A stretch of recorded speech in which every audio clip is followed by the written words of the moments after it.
kwa sumu, imewekwa ndani huko, alafu iwekwe icing ati icing ni mama, ati juu yake ni icing. Will it change the poison that is inside that cake? It will not change that poison. So we know whom we are voting for. We are voting for Raila Odinga. He cannot confuse us by trying to put some cherry in the cake to confuse the people of Kenya. We are very clear in our mind. We believe that Kenya Kwanza is a team that is going to make a greater difference in this country. And we are not voting for Rigathi Gachagua na William Ruto, hapana. We are voting for the team. Team yetu iko na William Ruto, iko na Rigathi Gachagua, iko na Musalia Mudavadi, iko na Weta, iko na governor wa hapa Kahiga, na wengine wote wenye wako katika taifa letu. We are the team of the future, the team of change, the team of economy. They are the team of changing the constitution. Asanteni sana na Mungu awafariji. Thank you. I may love nigetha tushakae hamwe na family na tumwire poleni sana andu ayo the tukite aha tukite nigetha tumuhe kiande gya kuririra. And as I sit down, Your Excellency, the Deputy President, tumefurahi sana kama watu wa Nyeri kwa sababu na pia watu wa mlima kwa sababu ya kumkumbuka Rigathi Gachagua aweze kufanya kazi nawe. Na sisi tunataka kusema na nikiongea hapa kama Kagushia, Your Excellency, oyo niwe Kagushia uri oraigua uri kuria Nairobi aragushia Mukurweini na Kagushia. And mimi nataka kuambia kwamba uko na foot soldiers.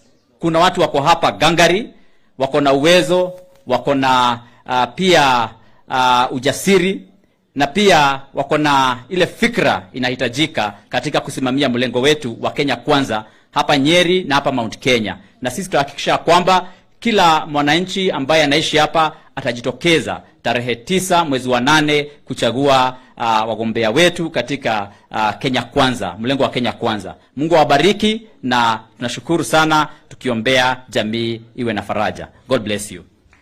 Thank you very much. May I recognize Mheshimiwa Jane Kihara, Honorable Jane Kihara, Member of Parliament for Naivasha.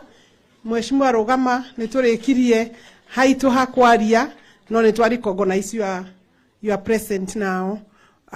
Let me give my condolences to the family of Reriani, Matogoretio, the widow, and the family, the children, the entire family. Mheshimiwa Rigathi Gachagua, rafiki yangu na mudhoniwa, because my daughter is married in this region, just down the road. And say that it's hard.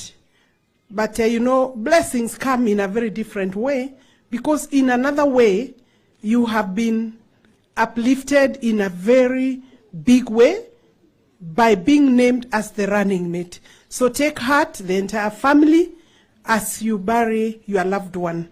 Having said that, I want to make one comment regarding the running mate for Azimio. I want to say that we are aware that the naming of a woman is meant to mislead women or tell women that, look, let's go this way. Oh no, women are not looking for one position, Your Excellency. We are looking for equal participation and possibly 50% of your government. And we shall not accept a bait of one position. We do appreciate the talent and possibly the reasons why Mheshimiwa Gachagua stood out above all others, including through the US, Alice Muthoni Wahome. I know I was your candidate, but you see, the rest of us have now agreed. We are fully behind your choice. You have a good, able pair of hands in Honorable Rigathi Gachagua. Even if we gave Gachagua to Raila Azimio, we will not, as a region, vote in that direction. So it doesn't change. The choice of a woman will not change Mount Kenya region, because we know the presidency we are giving to William Samoei Ruto. And our votes are assured in that direction, and therefore Kenyans must know that sisi baduka tuko hapo. Your Excellency, tuko hapo. Hatupangwingwi niguo ndiraigua kuria thutha. Hatupangwingwi. Mujue sasa tuko karibu kuingia kanisa. Father John, thank you very much for your patience. Thank you very much for the honor for me to lead in that particular session. I want to call Governor Kavogo. He had not spoken, Your Excellency. Once he does that, Father has allowed me that he can call Governor Mudhomi and then, or give it to our governor for Nyeri County to call his friend and co-governor and Governor Mudhomi. And then the rest of the program, we leave it to Governor Kahiga. Thank you. Asante sana. Kwa jamii ya mwenda zake Reriani Gachagua na family yote ya Mheshimiwa Rigathi Gachagua, Mheshimiwa Naibu wa Rais, leo tumekuja hapa kwa sababu ya kifo chake Reriani na tumekuja kusema rambirambi. Kwa hivyo pokeeni rambirambi zangu mimi mwenyewe kama jamii ya mzee Gachagua, rambirambi za familia yangu na kwa jumla watu wa Kiambu. Pia nichukue nafasi hii kumpa hongera Mheshimiwa Rigathi Gachagua. Mungu akipenda wewe utakuwa naibu wa rais hivi karibuni. Andwa Nyeri nĩngwenda kũmwĩra niĩ ndirĩ mũrogi na ndirĩ mũnabii, no nĩ nyonaga. Mimi ndio niliambia mimi nataka Mheshimiwa Naibu wa Rais asikie hii ichungwa. Nasema mimi si mchawi wala si mnabii, lakini huona. Mimi ndio nilikwambia ujipange uanze kutafuta kura ukingoja, kwa sababu sisi tulikwambia utakuja kushtuka.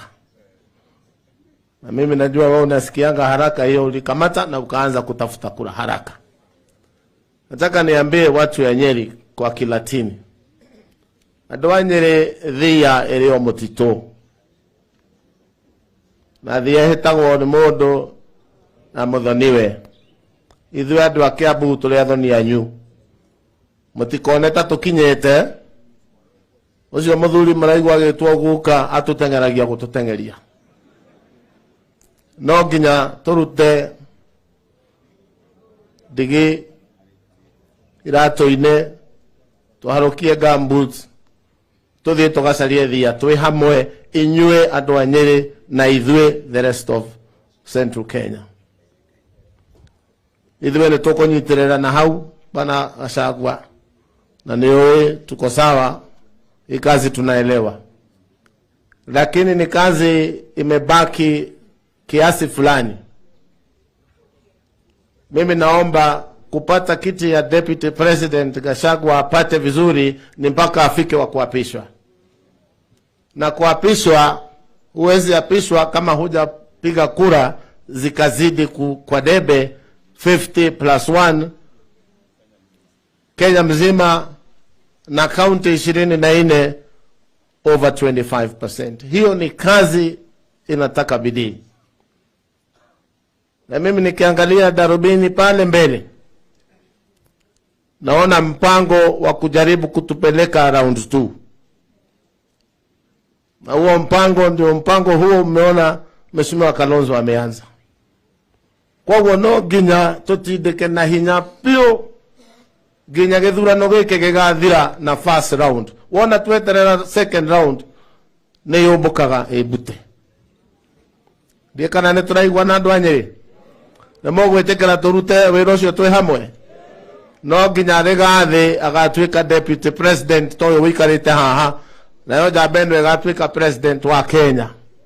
Sisi katika mrengo huu wa Kenya Kwanza tumekubali na tuna imani kwa Mwenyezi Mungu tunaamini yote yawezekana tukijipanga vizuri, na tuombe Mungu aweze kutusaidia. Tondu haria mwathani ari maundu matihingicanaga muno. Nimwetekera turute wira ucio twi hamwe. Rigathi, we shall support you. You need not worry, because we are united as people of the mountain.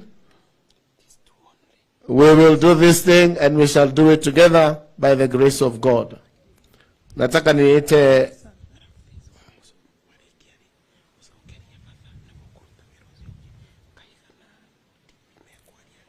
Yes, sir. Madam. Yes, madam. Nataka niite Governor Sang, tafadhali aje azungumze, akifuatwa na Governor wa Tharaka Nithi, kisha nitamkabidhi father aweze kusonga na sisi pamoja. Asante sana. Kwanza nichukue nafasi hii ni wasalimu wote katika jina la Yesu. Mjambo.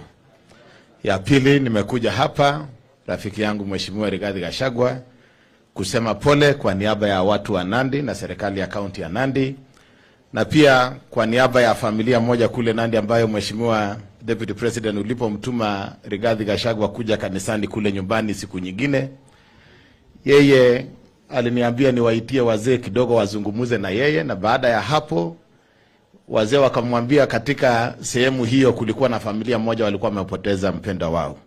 Mheshimiwa Rigathi asubuhi kabla ya kwenda kanisa akaniambia twende tuseme pole kwa familia hiyo.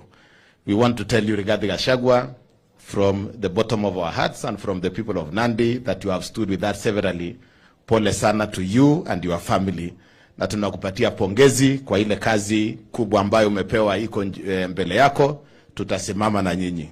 Deputy President, we are very confident that Rigathi Gachagua will pick up the work of leading the IBEC and the county governments, because you have done a wonderful job, and we know Rigathi Gachagua will be able to move that to the next level, ili county governments iweze kufanya kazi na serikali yako na ya national government. Watu wa Nyeri, asanteni kwa ile nafasi mmechukua kusupport Deputy President, and as we vote you, Your Excellency William Ruto and Rigathi Gachagua and the team, we are not just voting for you, we are voting for ourselves, because you represent the issues that we think are important to us as a nation and as a people of Kenya. So nataka kusema pole, na kwa hivyo nataka kuita rafiki yangu Mheshimiwa Mudhomi Njuki, governor kutoka Tharaka Nithi, aweze kusema pole na aendeshe program kupitia hapo. Poleni sana na Mungu awabariki. Asante.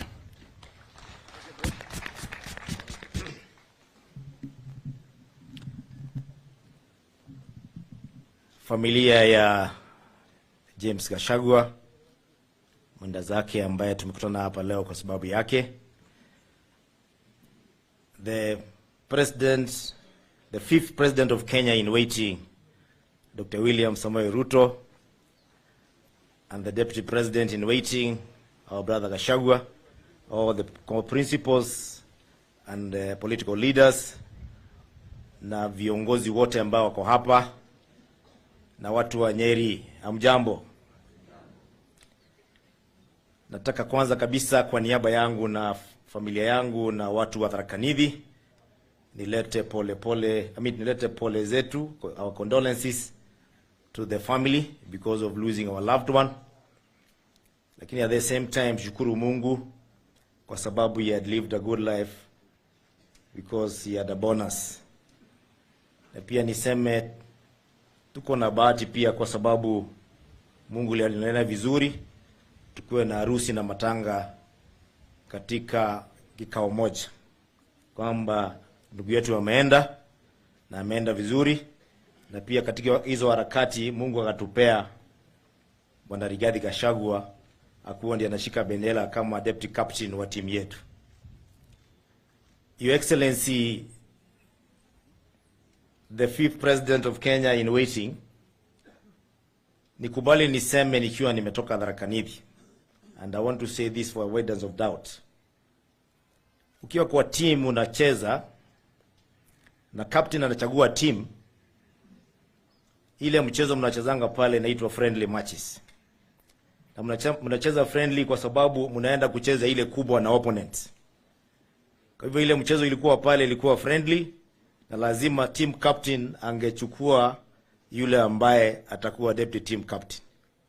Wale wengine tukibaki, tunafaa kwa njia yote ile tunarudi kwa team, ndio tusisahau kwamba kuna ile machi kubwa ya mwisho ambayo tunapigana nayo, ambaye ni pende ile ingine. We don't fall out kwa sababu tumekosa kuwa na nafasi katika ile team kwa sababu ya one team going to play the other match. I want to say from Tharaka County, we are here to tell Bwana Gachagua pole and to tell you that we are also behind you because we know the big picture. The end justifies the means. Haja yetu ni kushinda tarehe 9. Hii ingine ilikuwa friendly. Ya mwisho, mimi nimetoka hapa Tharaka Nithi, lakini nimeoa Kirinyaga. Kwa hivyo nimekuwa na interest ya Kirinyaga kidogo. Na pia Nyeri sikuangi mbali sana.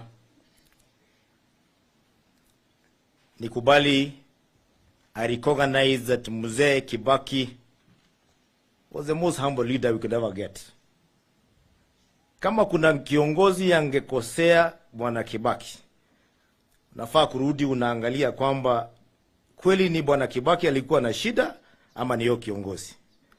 I'm saying that because in the life of politics of Mzee Kibaki, there's only one person, only one, who has ever walked out on Mzee Kibaki in a constituency mchana kama kila mtu anaangalia.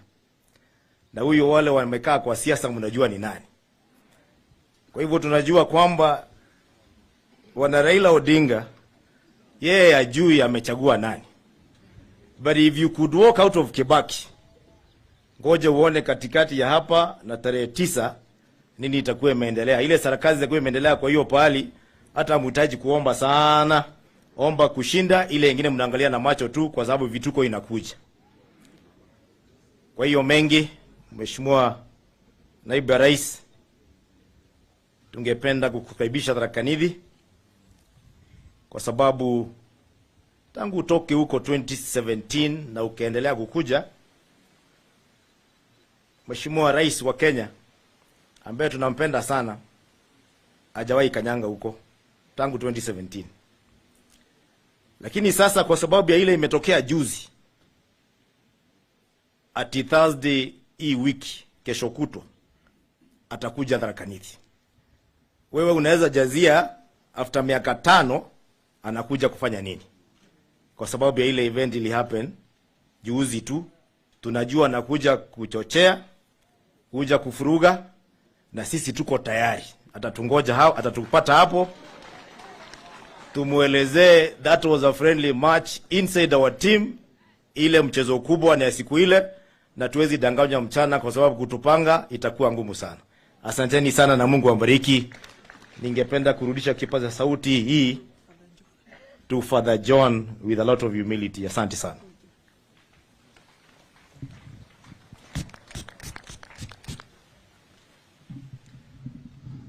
Asante sana Mheshimiwa Naibu Rais William Samoei Ruto na Mheshimiwa wa hapa Rigathi Gachagua na familia, Mama Francisca, viongozi wetu wote wa kitaifa na hapa county, waombolezaji wote. Mungu ni mwema kila wakati. Naomba wanakwaya wetu waweze kujitayarisha kuangalia wimbo watakaoimba, nao mapadri wetu wataweza kuvaa rasmi kwa ajili ya ibada ya misa ya rafiki yetu James Reriani Gachagua. Lakini kwanza kabisa kwa niaba ya familia, naomba Mheshimiwa Naibu Rais niwatambue viongozi wetu wa kidini, sababu ni wengi sana. Naomba tuweze kusimama, wachungaji wetu wote tafadhali mahali mlipo. Wametoka katika kanisa zetu zote, Presbyterian, ACK, kanisa zetu zote. Tuna maaskofu pia, naona Askofu Pius Moiro pia ako pale na wengineo. Tuwapigie makofi hawa wachungaji. Kwa niaba ya hao wote, hata wale wametoka katika kaunti hii, tamuomba Bishop Kafogo aje hapa mbele aseme kwa niaba yetu sisi wote wachungaji. Wachungaji tafadhali ketini. Bishop Kafogo anakaribiana na Governor Kafogo. Karibu sana askofu, useme machache kwa kwa niaba ya wachungaji wote, alafu tuanze ibada. Asante. The Deputy President of the Republic of Kenya, His Excellency Daktari William Samoei Ruto, and our fifth President in this great republic, the incoming Deputy President, Honorable Rigathi Gachagua, the family of James Reriani Gachagua, the Kenya Kwanza principals in our gathering today, the earthquake original, na Mr. Weta, Honorable. All the honorable members present today, Father in charge, and all the Catholic ministers present today, Gaine Mwega, Nahede Shiode. My names are Bishop Dr. Daniel Kafono, not Kafogo, and I serve the Lord in the Peva Church. I am standing here on my own behalf and on behalf of all the Pentecostal and evangelical clergy of Kenya. And I'm also standing here on behalf of Pastor Dorcas Rigathi, who is the patron of the PEC in Kenya, to bring our condolences to the family. And therefore, I want to say that our prayers are with you. We are standing with you in this very challenging moment, and we pray that the Lord may condole you and encourage you. Your Excellency, we have mentioned many times before you that the Pentecostal and evangelical clergy of Kenya have a structure, and I want to introduce to you, sir, the men and the women of God that are working down here, because the church has said we will not remain neutral again. I want to request the Ward PEC lead champions to stand for Mathira sub-county, please, very quickly. Let's give them a clap. Thank you. We have the sub-county lead champion for the clergy. Stand up, please. The sub-county. Thank you so much. We have the county. Mr. Barnabas, stand. Thank you. Let's give them a clap. Together with us also we have we have the Kiabu leader with us. Give them a clap. And we have our General Secretary with us, Mr. Gishoki. Thank you. Give him a clap.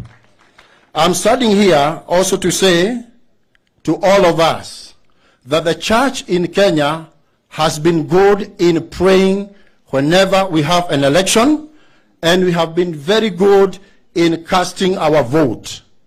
And what the Church of Kenya has never done in any other election, we are ready to do it this time. Why? Because we have been faced with real threats as a church, and we are saying we cannot hide our heads in the sand again like an ostrich. We are saying we will not stand between darkness and light, but we will stand to define and say this is darkness, this is light. Secondly, we want to offer direction to our clergy and all our members, so that this time they will vote with knowledge about what they are doing. Your Excellency, we are leading the church on who to choose and why. And I want to say in this meeting that PEC has gone around this country in the 3 counties, and we have had a consensus with the clergy in those 3 counties. After the consensus, sir, you are aware that 3,000 clergy representing the 97,000 clergy did agree and sign a memorandum of understanding with you. And therefore we are saying Kenya Kwanza, Kanisa Bele. With Kenya Kwanza, we want to say the church is safe and the church will not be closed, especially the small and mushrooming churches. We want to say that under Kenya Kwanza government of our Deputy President, the church will assume its registration. We want to say also that under the government of our Deputy President, the church and the clergy, they will have a circle of their own, moving and empowering them from bottom up. We want to say that under this government, there shall be establishment of chaplaincy, mediation and arbitration centers in all sub-county, not to say or to mention that there will be establishment of rehabilitation centers which will help our young people. Our Deputy President, as we have said earlier, and now we want to retaliate, we are saying that our churches are ready, our pastors are ready to lead their congregation so that they may choose the right leaders all the way from bottom moving to the top, and they know who they are choosing and why. I want to assure you of these two things. Number one, the church will pray for your government. Yesterday there was a meeting with 20 members representing various regions and counties, and we agreed that the ministers of the gospel and clergy, they will be having a day of prayer and fasting in every 4 sub-counties of this country per day until the election day. Number two, we want to request you, our Deputy President, that the clergy in Kenya are requesting you to come for a Thanksgiving service as we congratulate the incoming Deputy President, and as well thank God together. Having said that, in short, I wish to give this microphone back to the Father. May the Lord bless you all. God bless Kenya. Thank you.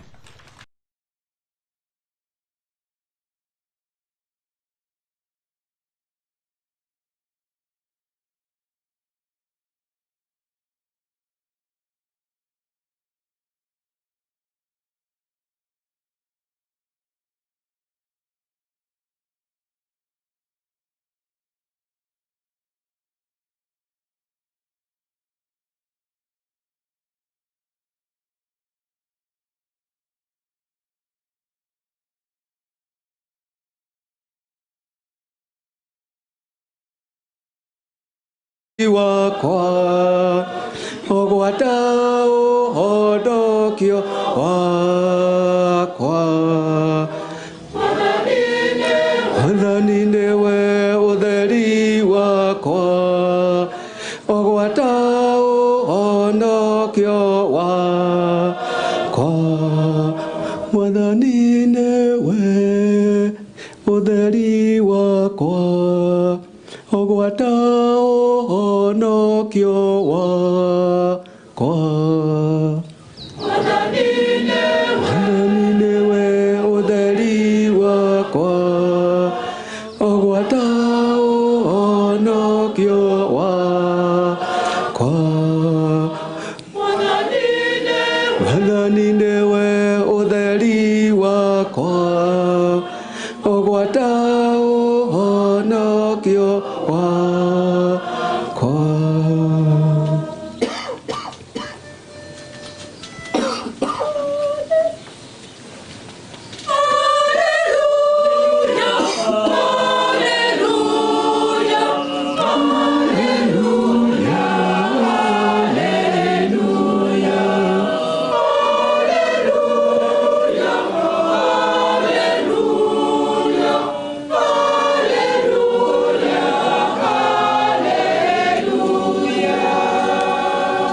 amu uria akwenda ni atiri ati mundu wothe urorete murio na akamwihoka agie na muoyo wa tene na tene, na niĩ nĩngamũriũkia mũthenya wa kũrigĩrĩria.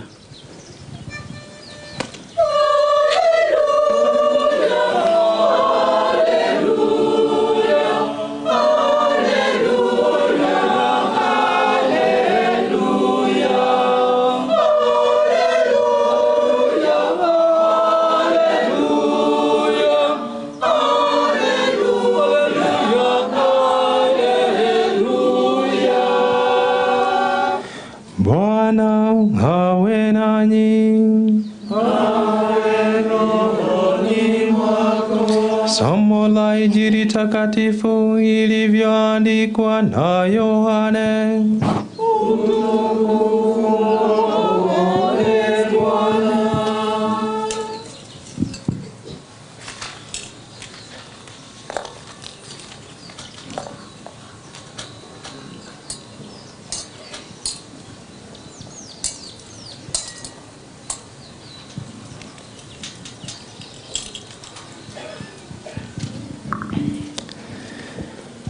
Palikuwa na mtu wa jamii ya Mafarisayo, jina lake Nikodemo, mjumbe wa Wayahudi.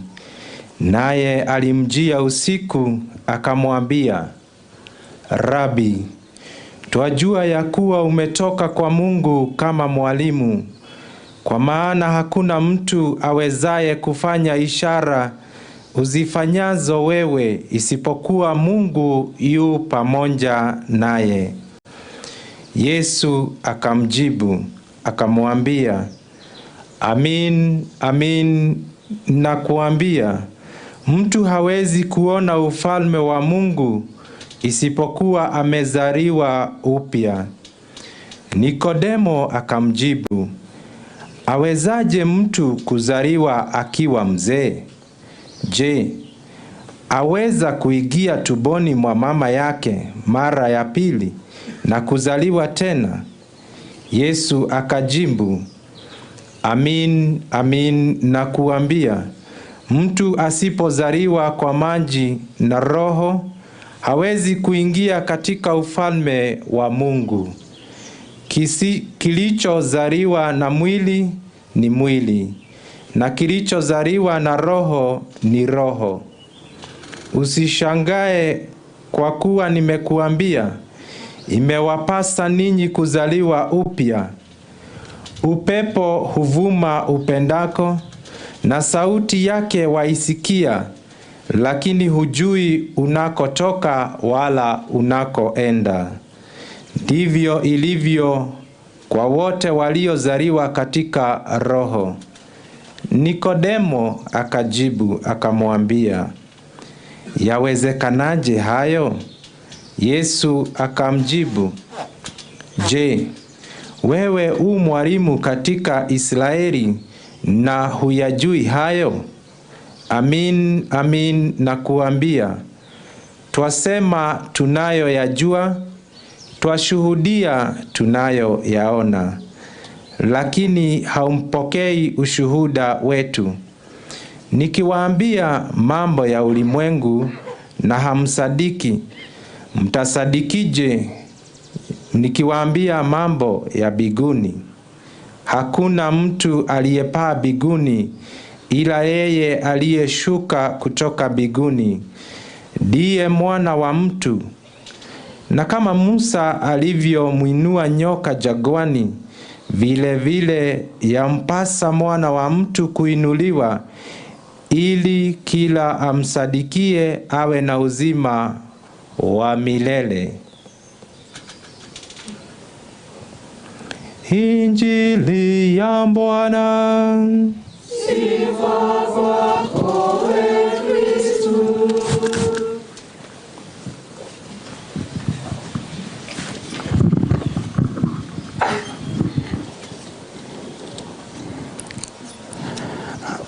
Raha ya milele umpe James, Bwana, mwako wa milele umwangazie, apumzike kwa amani. Basi tumekusanyika hapa na tuseme ni kusanyiko lake Mwenyezi Mungu. Tumealikwa kuweza kutembea pamoja na roho ya James, James ambaye tumeishi naye katika maisha yake ya kibinadamu na pia tumeweza kushiriki naye katika maisha yake ya kiroho. Hiyo ni kusema ya kwamba James alikuwa Mkristo pamoja nasi. Kusema James alikuwa Mkristo pamoja nasi ni kusema ya kwamba amezaliwa tukimuona, amepata kuzaliwa akalela pamoja nasi, ameweza kuwa mshiriki pamoja nasi katika maisha yetu ya kibinadamu. Ameweza kulia nasi, ameweza kucheka nasi, tunafahamiana vema na yeye. Roho zetu na roho ya James ambaye ameaga zimepata kushikana. Tuna mshikamano na maisha yake ya kibinadamu na tuna mshikamano wa pekee kwa maisha yake ya kiroho. Basi tutafakari jinsi maisha yetu na maisha ya James inaambatana tukielekea kwa Mwenyezi Mungu. Ningependa tufikirie ama tutafakari zaidi kuhusu kuzaliwa upya katika mahali patakatifu.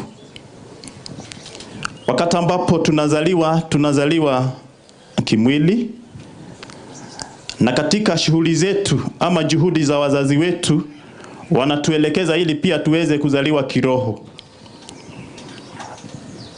Mungu pia katuumba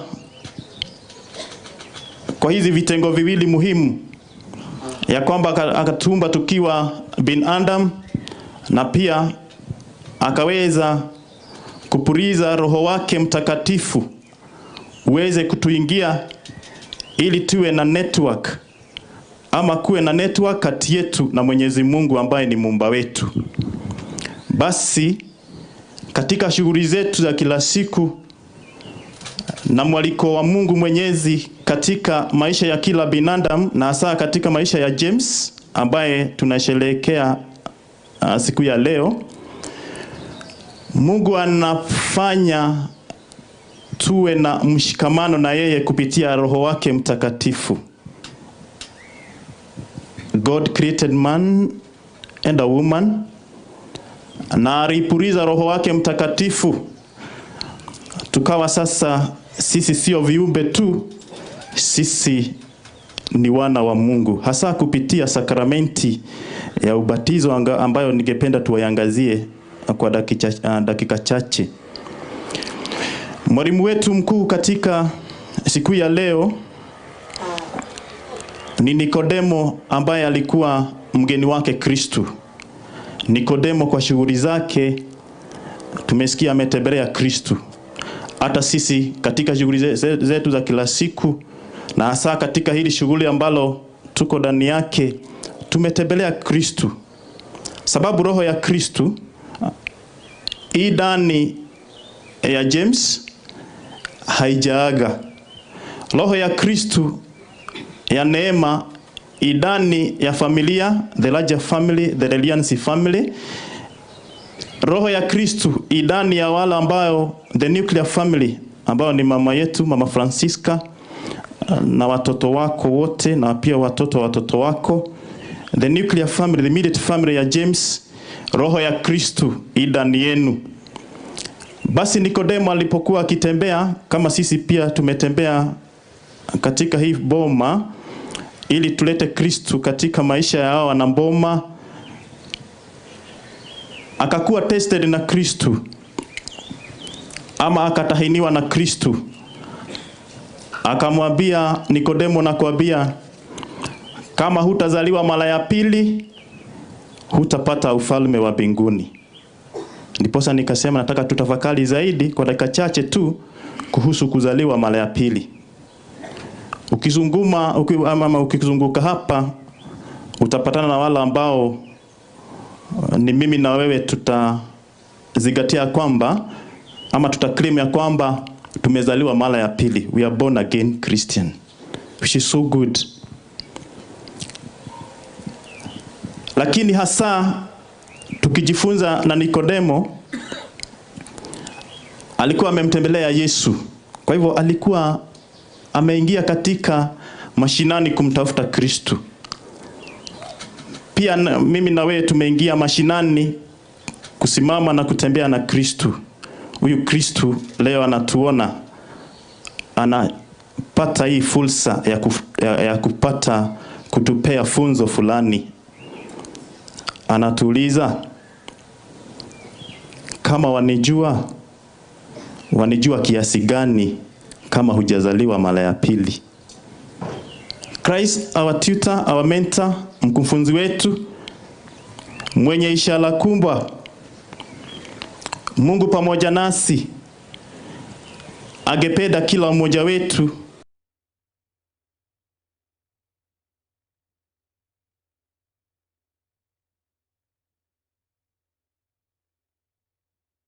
Kodemo. Mtu kama hawezi kuona ufalme, mtu kama hajazaliwa mara ya pili hawezi kuona ufalme wa Mwenyezi Mungu.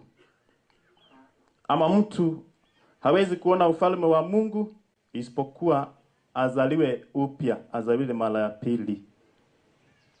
Hili ni ngumu kwa Nikodemo. Je, yawezekanaje mtu azaliwe katika uzee? Je, yawezekanaje mtu azaliwe akiwa mkubwa kiasi hicho? Yeye akona the value of fees ya jinsi ya kuzaliwa. Yeye anaona tu kuzaliwa tu kimwili. Haoni kuzaliwa katika roho mpya. Haoni kuzaliwa katika maisha mapya. Basi Yesu akamnong'onezea tena akamwambia, ndivyo sasa wewe upate ufalme wa mbinguni lazima uzaliwe mara ya pili. Sisi tumezaliwa mara ya pili. Sisi tumeshirikishwa katika maisha mapya wakati wa ubatizo. Ukisoma maisha ya the late James utapata kuona ya kwamba ni Mkristo fika kwamba alikuwa amezaliwa mara ya pili. Kwa sakramenti ya ubatizo ambayo inatufunza jinsi Kristo anavyotuzaa mara ya pili. Usipozaliwa kwa maji, usipozaliwa kwa Roho Mtakatifu, hutapata uzima wa milele, the new birth. Wakati tunabatizwa, the total immersion kwa maji ya baraka, maji ya ubatizo, tunaondolewa dhambi ya asili, the original sin. Tunafanywa wana wa Mungu, tunafanywa washiriki pamoja na Kristo, the Christian community, na pia jambo la nne na la muhimu, tunafanywa wala ambao ni heirs wa the kingdom of God, wala ambao watafika mbinguni. Four effects of baptism. Kupitia ubatizo tunazaliwa upya. Ubatizo ambao pia unatukumbusha siku yetu ya kuzaliwa mbinguni, wakati ambapo tunaaga mwili unarudishwa kwa mchanga, roho zetu, the indelible mark, ile ishara ambayo ilichorwa na Roho Mtakatifu katika nyoyo zetu, inamrudia Mwenyezi Mungu wakati wa kuaga. Kwa Kilatini tunaita the Natalis Day. Say the Natalis Day. The Natalis Day is a Latin to mean the day of our birth into heaven. Je, nikuulize wewe Mkristo ambaye umekuja kuzidikisha, kuomboleza, theologize this man of God by the name James, who acquired an indelible mark. We have his body here. We pray that his spirit may get to the kingdom of God. Nikuulize, are you determined? Unafuata msukumo gani katika maisha yako ya kuzaliwa upya ama kuishi katika maisha ya zamani, maisha ambayo si ya kujuana na Mwenyezi Mungu? Kristo anatueleza ya kwamba for us to get to the heaven we must be born again. We must acquire status whereby our souls are renewed through baptism, through total immersion in the water, so that we may prepare for eternity.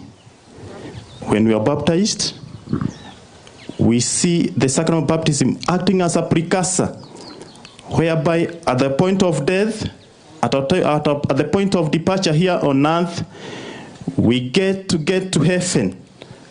When we die through baptism, we rise again with Christ. The same case, we die, our physical body dies, our spirit goes to heaven for those who proclaim and who truthfully proclaim God as their Savior. So God invites us to continue proclaiming His power as we live, to continue proclaiming His power as we carry on with our dedication to cooperate with His emphasis, the spiritual emphasis.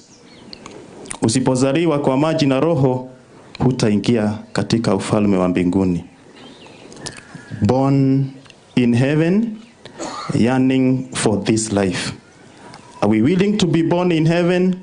Through our physical death, we get a leap of faith that takes us to heaven. Do you have this yearning? Are you longing to be born again?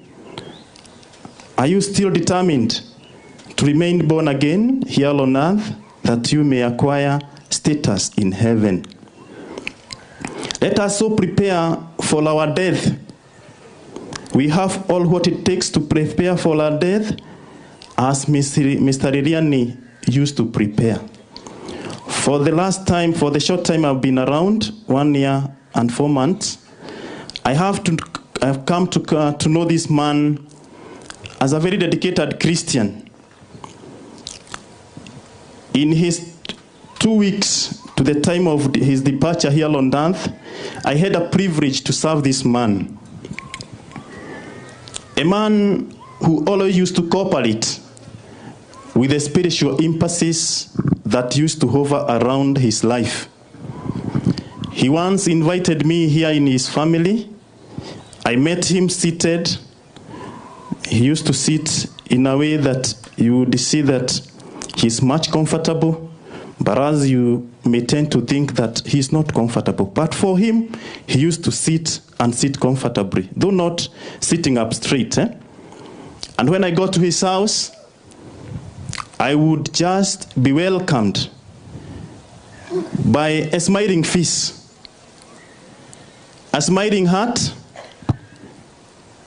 a smiling Christian. Though in frailty, though in pain sometimes, he had reason to smile, to be happy that a man of God has entered his house. I came once.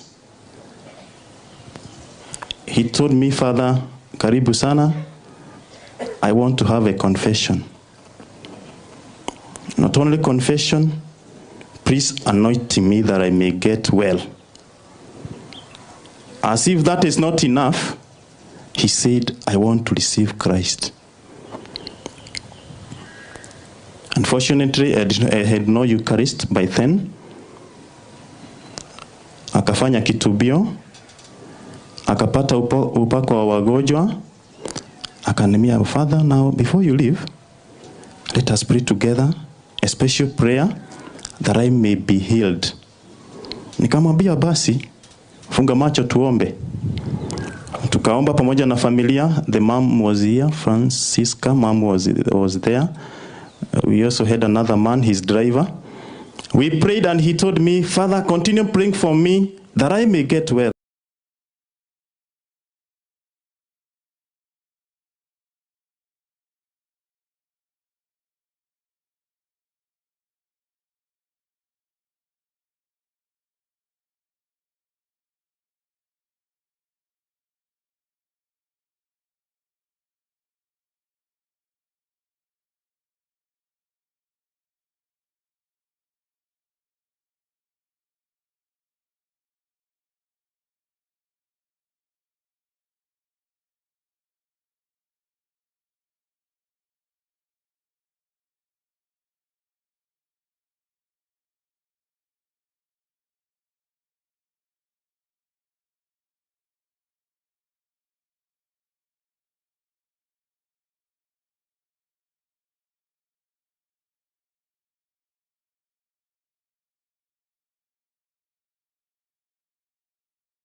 Adwa Mathira murega. Mwathani agocwo. Thank you so much. Kuri family na wari wa githaku kia muci uyu. Aria tukite turi aguku na turi akuraihu. Madam Pastor Dorcas, whom we are very proud of, because he's going now to do 2 roles or 2 duties. Cia kanitha na cia kunyitirira our incoming deputy Honorable Rigathi. Toni tu ni turakinya hau. Yeto tirakinya hau. Our incoming president, His Excellency the Deputy William Samoei Ruto, na protocols ciothe tondu ni tukite turi atongoria bari ni ndu akunyitirira family no ya Gachagua. Ni ndire na maundu maingi tukite okurehera birabi citu na kumunyitirira na tandu Murang'a tugaga wa muhaka ni akiragirio na tondu muri neighbors aitu na mugituhe murata mwega muno tihinda tariri tugikorwo twagite gukorwo twina inyui gakurekereria gwenda kuga atiriri ithue ta jumbe na ta supporters na ta members ya kiama kia UDA tunasema chama ni UDA na UDA imetosha. Tuko hapo sisi zote na our favorite president si mwingine ni Dr. William Samoei Ruto, akisaidiwa na akishikiliwa na mmoja wenu wa familia hii Honorable Rigathi Gachagua. Joke jugi atiriri ira kuri andu maratindire handu nigetha maheane running mate wao na maraheana o wa kuma mauti Kenya na marato igira muno no ne turenda kuga atiriri sisi hatupangwingwi na sisi sio watu wa kushindwa. Rigathi ni shiba na si mtu wa kupatiwa mama hamushide au amwachie akiwa kwa hali nzuri. Kwa hivyo turenda kuga kama mtu alijaribu ya governor akashindwa, kweli ni huyo mtu wa kitendawili ataleta hapa kweli washinde kura za mountain? Wanaweza kweli? Tutikwenda kwaria ciaca nyingi tondu kuri na kieha no ni tukumireria family tumwira ni murahetwo brother na James Reriani na Ngai ucio wa muheanire no yo ramucokerire agacoka tukimumagaria agatutuga na maundu ma goro na mafata ati gutiri ndungi Nyeri turoimagaririe na Nyeri ni twacoka record-ine ya utongoria wa bururi na ni tuguthie kuraihu. Thank you so much. You take heart the family. Sawa, thank you ma'am. Yeah, thank you. Mheshimiwa Sisire Barire na tutikae guthie na script ya Mheshimiwa Maua ni wora tubangavaga kwa guo ucio ni twamwitikiria acio angi. Mheshimiwa Sisire Barire uyu ni wo guthurwo governor kuria Embu the county ya Embu ndakihurirwo karuhi kega Mheshimiwa. Asanti sana Mheshimiwa Alice Andwa Nyeri Mwaro Renge. God is good and all the time. Asanti sana, tuko hapa kushikana na rafiki yetu and our next deputy president Mheshimiwa Gachagua, kumwambia yeye na familia yake yote poleni sana kwa kuachwa na ndugu, your loved one, your father, your brother, poleni sana. Kutoka kule pande ya Embu nataka kuambia tu jambo moja watu wa Nyeri. Kule Embu tumekubali kwamba our next deputy president is Gachagua, Rigathi Gachagua. Kule Embu tumekubali our next president is William Samoei Ruto. Sasa sijui na nyinyi muko pande gani? Mweko utore? Muko na sisi ama mko na sisi? Sasa sisi tuko tayari kupatia hiyo team 100% support. Kwetu ni UDA damu. Tuende turaregire maundu ma Azimio, atutaki kuzimika. Asanti, mubarikiwe sana. God bless you. Excellent. Mheshimiwa GK, rafiki pia wa karibu wa Mheshimiwa Gachagua na familia. Karibu. Huyu ndiye mjumbe wa dia. Ohaha next door.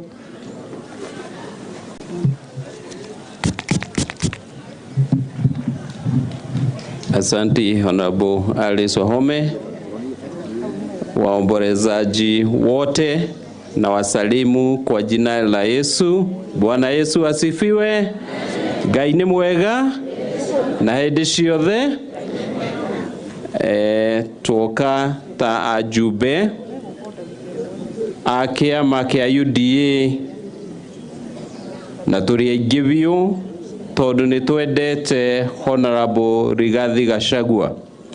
Na rĩrĩa tũiguĩte torĩa kĩrĩkanĩro kiugaga, mourn with those who mourn and rejoice with those who rejoice.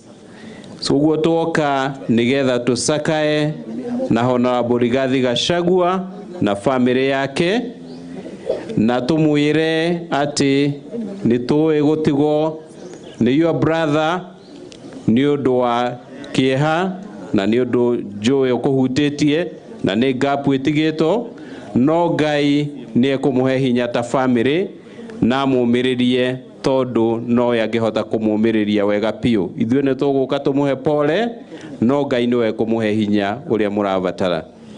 Na final njuge niĩ ndĩ neighbor wanyu aha, ndia waikũrũka hakia Ngai, uthi haria tũgũraga marigũ Kibigoti, uikũrũke Sagana, uthi Kagio, kũu guothe nĩ niĩ ndũgamĩrĩire ta mũjumbe wa ndia. Na njuge congratulations he Honorable Rigathi Gachagua, our friend. Nĩ aranominate no ndari aratuĩka deputy president. Inyuĩ nĩ inyuĩ mũkũmũtua deputy president andũ a Nyeri, na mũkũmũtua kumĩra mweri 9 tarĩki 9 mweri wa kanana, kumĩra ta thuraku. Nĩ mũkaumĩra? Nyeri turenda mugatongoria 99.99%. Nĩ mũkaumĩra?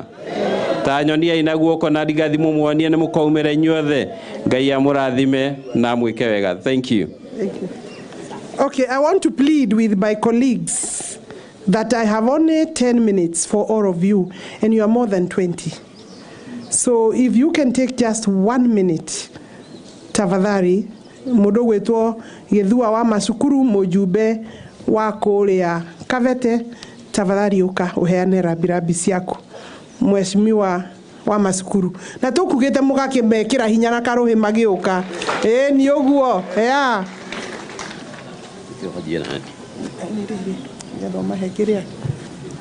Thank you mheshimiwa.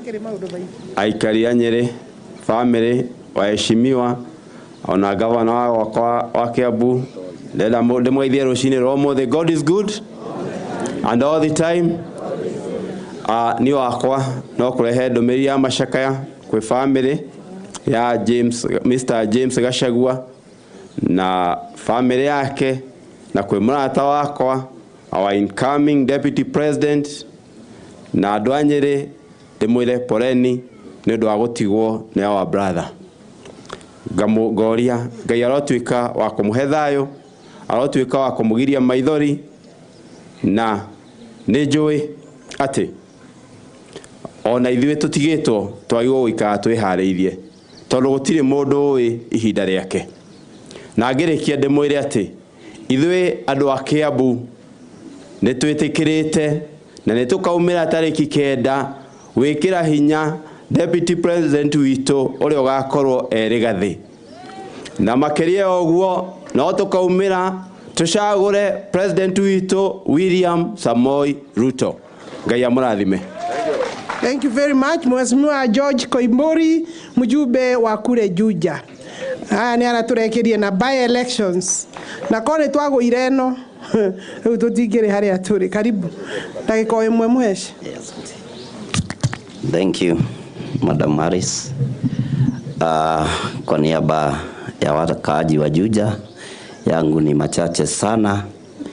Mimi niko hapa kuleta pole zangu kwa familia ya Gachagua, na nikisema ya kwamba Mungu ndiye huwa anapeana na pia yeye huwa anarudia. Kwa hivyo ni vizuri tuchipe nguvu, tuendelee kumuomba Mungu, tumuheshimu sababu yeye ndiye ametuweka hai siku ya leo.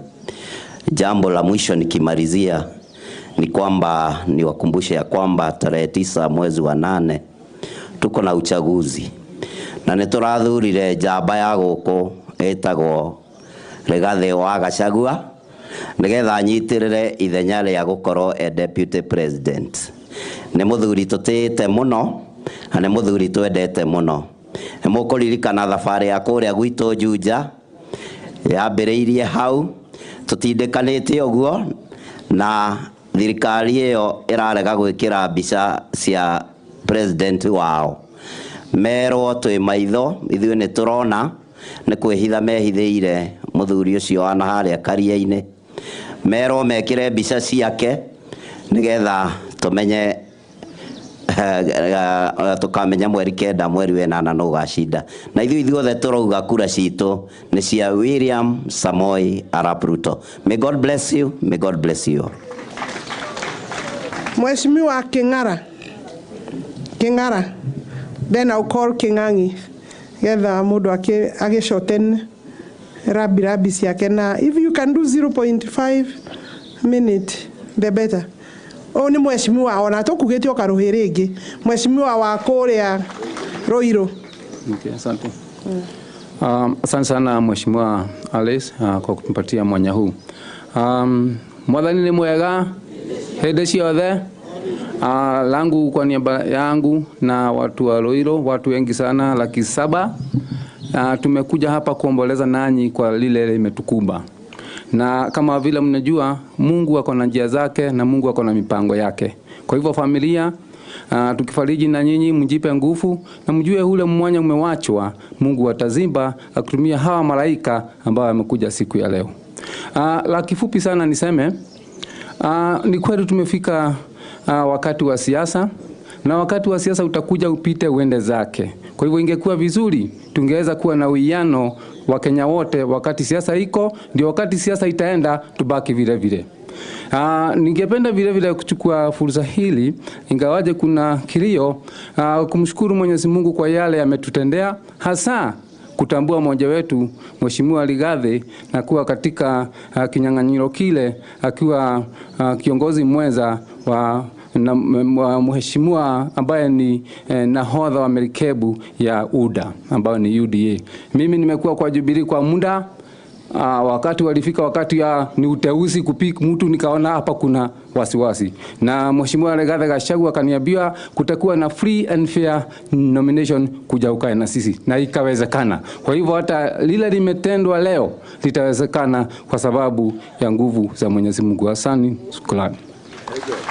Mheshimiwa Wadia Gesimu niking'ang'ini ngoka kurewe. Mheshimiwa Gesimu, not yet. Gachagua'S, sorry. I beg your pardon. That's my actually learned colleague, mujube wa Gachagua'S constituency. Ono ngituthaitha tutingioka Gachagua'S. Kana atia? Yes, karibu.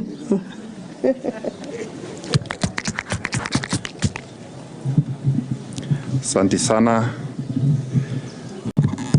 familia ya the Gachagua'S,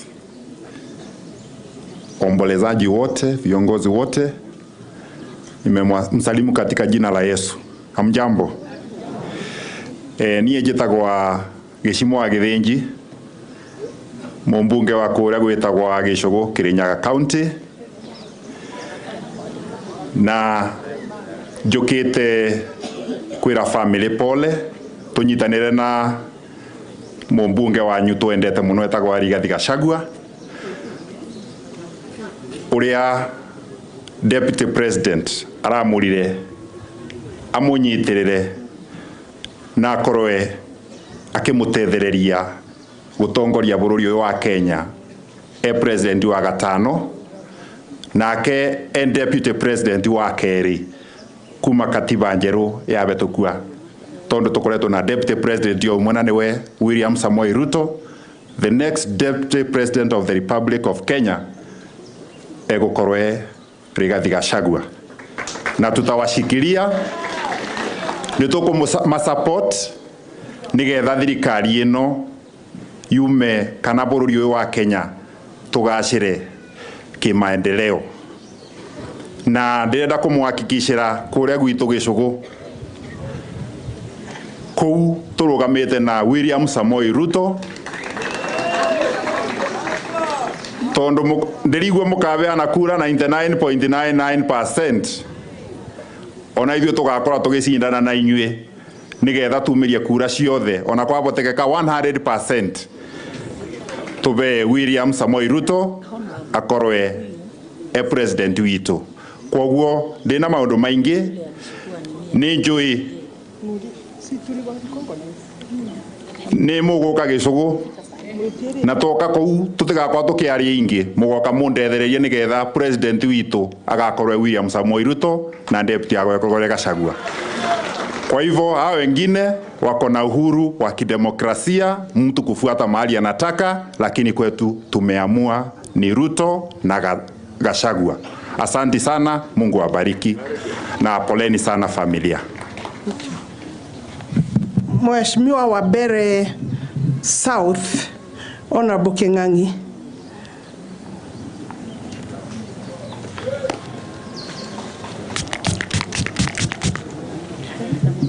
Asante sana.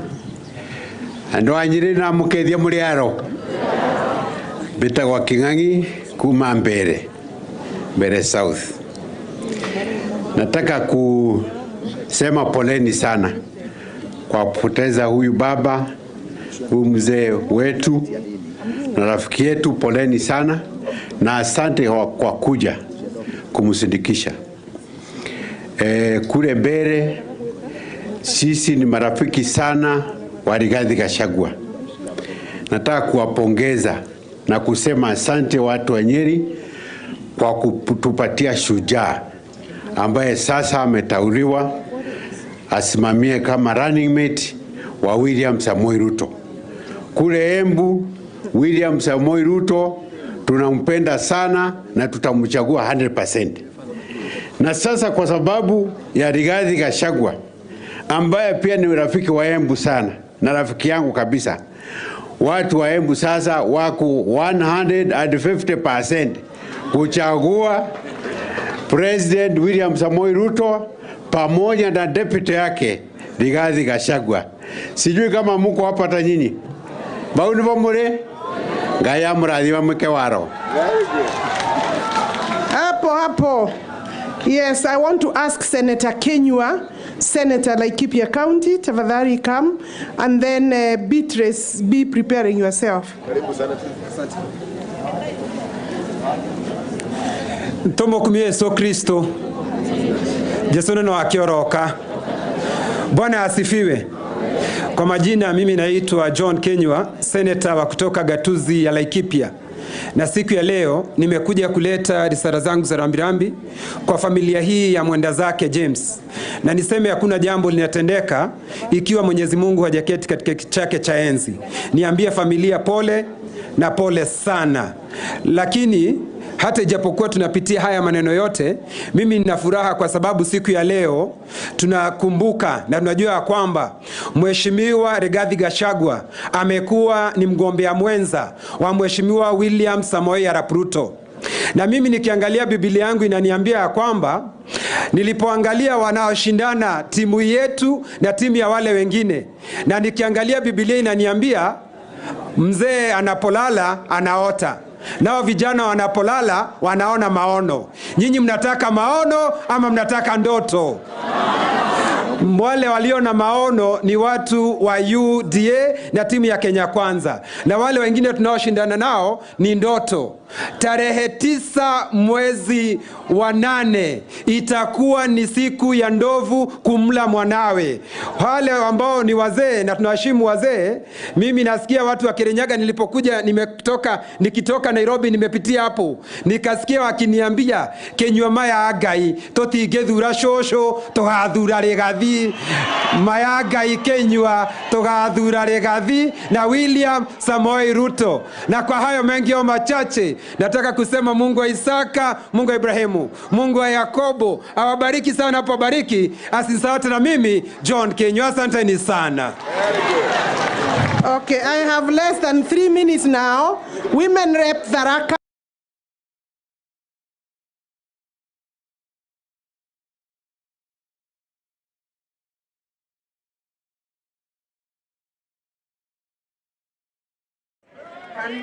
Mkaribishe na makofi. Thank you, Mheshimiwa Alice, familia ya James, wachungaji wote, marafiki wa familia ya Gachagua, Bwana Yesu asifiwe. Praise God. God is good and all the time. Tuambie familia poleni sana kwa kuwashwa na James. Lakini mkumbuke Mungu ndiye aliwapatia James na ameonelea ni mzuri kumpumzisha. Kwa hivyo Mungu tunamwambia asanti kila wakati hata ukiwa namna hiyo. Hiyo ingine, mimi naitwa Beatrice Nkadha Nyaga kutoka Tharaka-Nithi County, na mnajua pia tulikuwa na candidate walikuwa na Mheshimiwa Gachagua ambaye ni Profesa Kendeke. Tunasema hata ingawa ilienda hivyo, mpaka tusapoti serikali yetu ya William Samoei Ruto pamoja na Mheshimiwa Rigathi Gachagua. Tunajua ofisi ama nyumba ya Deputy President ambaye atakuwa president wetu tarehe 9 mwezi wa 8 ni nyumba kubwa. Na iko na nyumba mingi ambaye ataweza kukomandeti wale wengine wote, Kithure Kindiki na watu wa Kenya, ndio tuweze kutembea tukiwa pamoja. Congratulations our friend Rigathi Gachagua. Tushikilie UDA, tushikilie Kenya kwanza, na sisi wote tutembee pamoja kama marafiki. Ngai abarathime na abeke Mount Omega. Thank you. Asante sana Beatrice. May I recognize an MCA called Kirui ako hapa na sisi. I'm sorry, I will not ask you to speak, but we recognize your presence among these monarchs. Then we have Honorable KK Kuria, Mujube wa Molo. He's one of the youngest members of parliament. KK, karibu sana. Just take you a minute.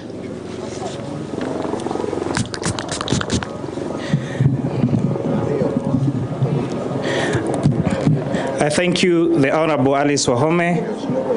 Kwa familia yote ya Mheshimiwa Gachagua, I bring the condolences of the great people of Molo, kule county ya Nakuru, Rift Valley province. Mmezipokea?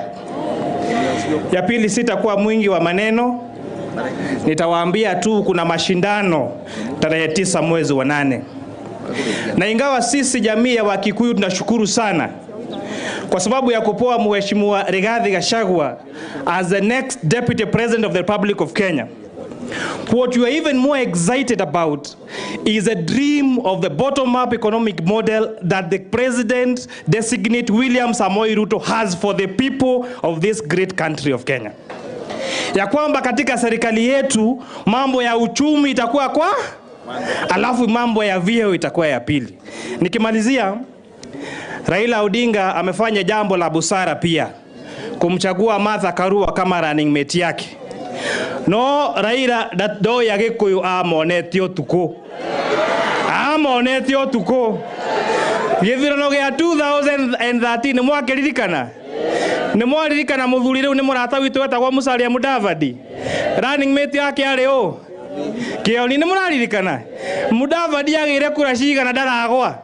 Ona yake oni ndonire. Riu Raila nero atiri do ya Gikuyu amonetio tu. Tuga kuria turathie nikuo tuthiaga na tuthicenjetie kuria turathie nikuo William Samoei. Thengio Ngai amurathime. Hapo sawa, hapo sawa. Mheshimiwa Kawanjiko. Na ndio kana ni ari maritwa mage. Mheshimiwa Kawanjiko, mjumbe wa Kiambaa. This is the first UDA member of parliament. Mena Koibori, come. Asante Mheshimiwa Aris, familia, asanteni sana, nithengio muno familia ya James na Mheshimiwa Rigathi Gachagua na sisi waheshimiwa wenzangu ambao tuko nao siku ya leo na sisi wote ambao tumekuja kuomboleza kwa sababu ya ndugu yetu. Bwana Yesu asifiwe. Ngai nĩ mwega na hĩndĩ ciothe. Asante sana Mrs. Rigathi. Niseme ya kwamba nichukue nafasi hii nilete rambirambi zangu kwa familia. no ndirera mheshimiwa Kinyua Senator haria ngamwira no amenya nie ndi mucie no ngukaribicire ithe mutire ndaheanirwo guku kwanyu koguo turacokia ngatho muno guku ndi mucie ithe tiguo ona mama ha ndari na thina aranjira nie kunyonia na haha haria ingiaka tondu ngiri mucie ndimwire poleni sana na twire congratulations kuri mheshimiwa Rigathi Gachagua ni tondu wa kuheo giti kia deputy president na ithue kuria gwitu Kiambu mwanyona haha mukamenya ithue twi thutha wa UDA na mutongoria witu gwitwo William Samoei Ruto na tumere ati tondu ungituona guku Kiambu yothe na andu wanjitie kuria Gatundu South ginya gwitu Kiamba turamera ithue twamerire tutiendagirio guoya na twina njamba igwitwo Rigathi wa Gachagua na tucokerie ngatho muno witu ogwitwo William Samoei Ruto ni tondu wa gutucagurira mheshimiwa Rigathi Gachagua as his running mate na tumwire ni tukurulali behind him ithuothe kanini na gakuru na tucokaniririe kura citu ciothe cia kirima tumunengere tondu twina ma ni twene kuya thirikari mweri wa kenda mwaka uyu turi Ngai amurathime na mwike wega. Honorable Sosion, nominated member of parliament, huyu ni major trade unionist. Mheshimiwa Sosion, karibu sana, karibu. Yes, makofi kwake. Yeah. Asante sana. Bwana asifiwe. Mimi sitatangaza migomo, hiyo kazi niliwacha.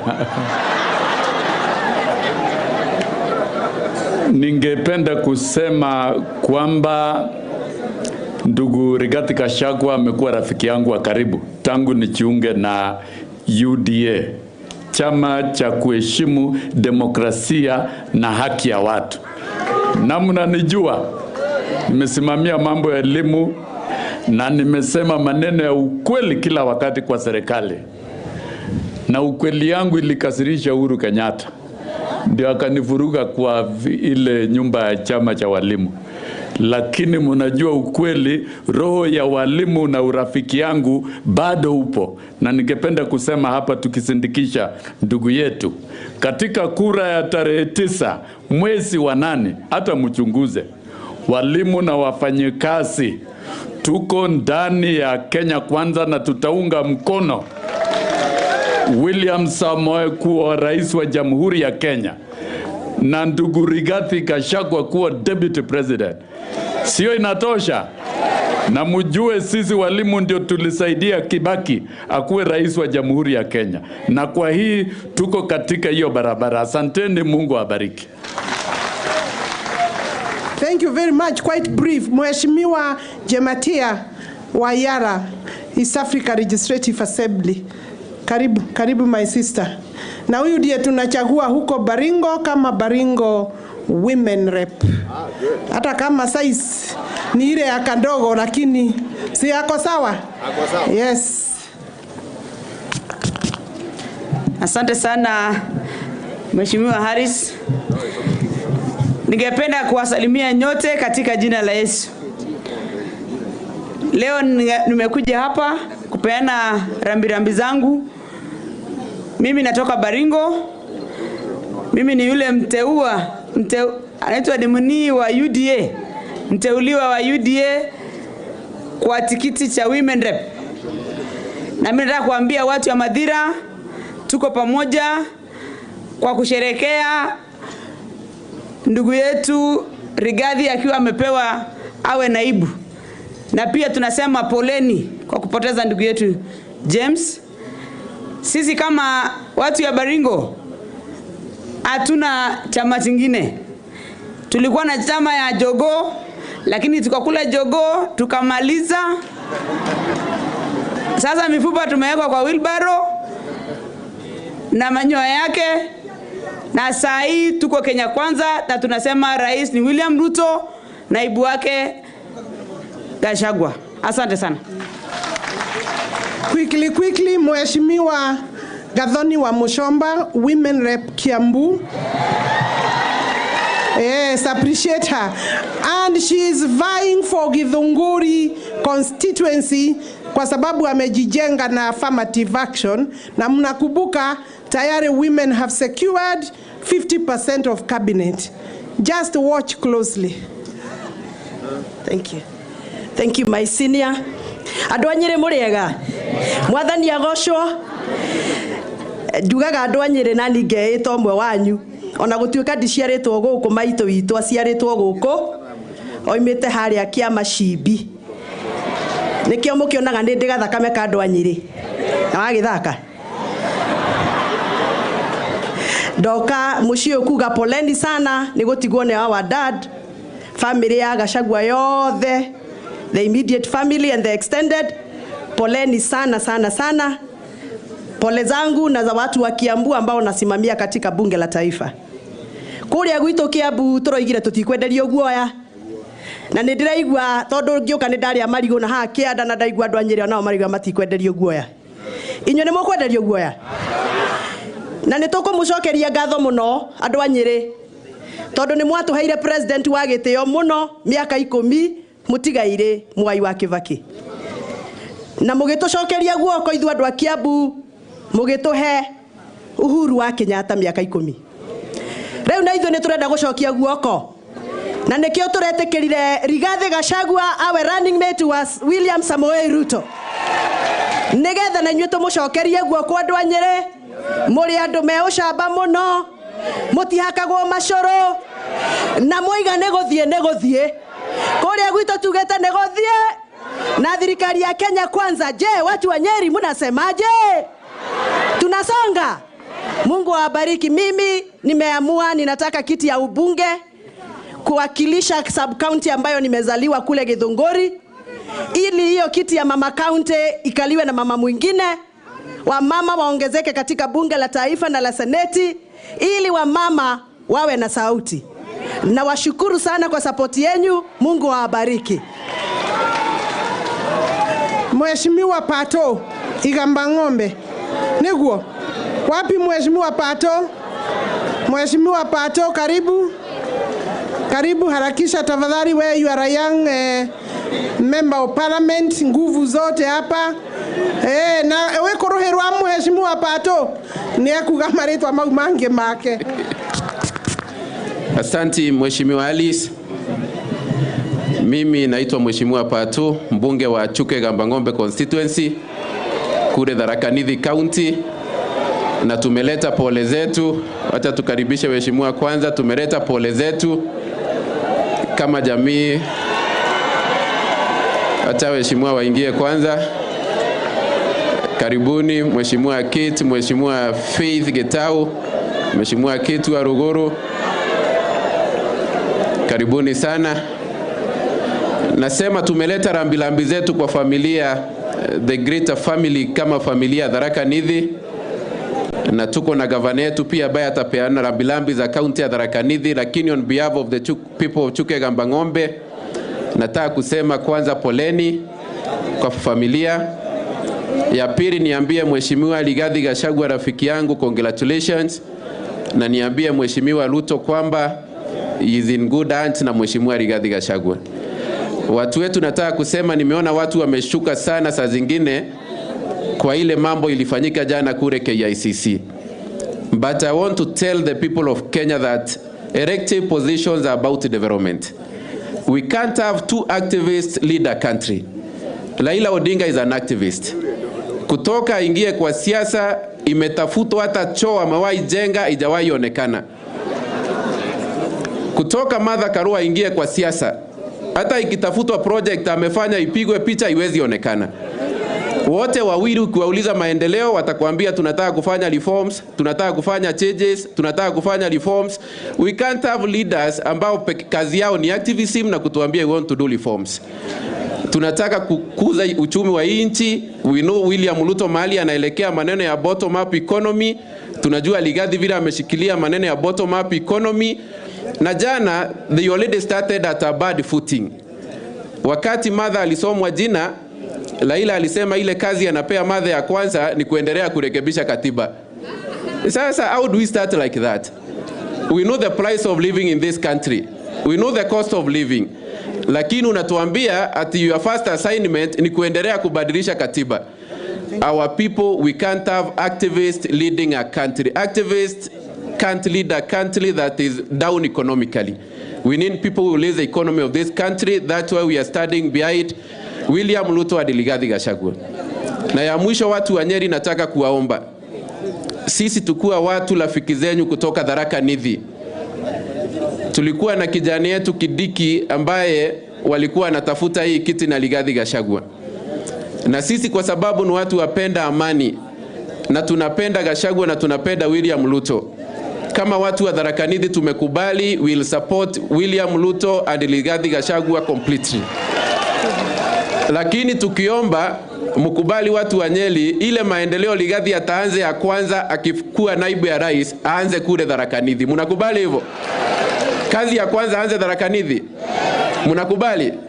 Na pia mtubalikie kama jamii ya Wakenya kwa niaba ya kijana yetu Kidiki, wakati William Ruto atatengeneza serikali, bedela ya kwanza kupeana ya waziri apeane Tharaka Nithi.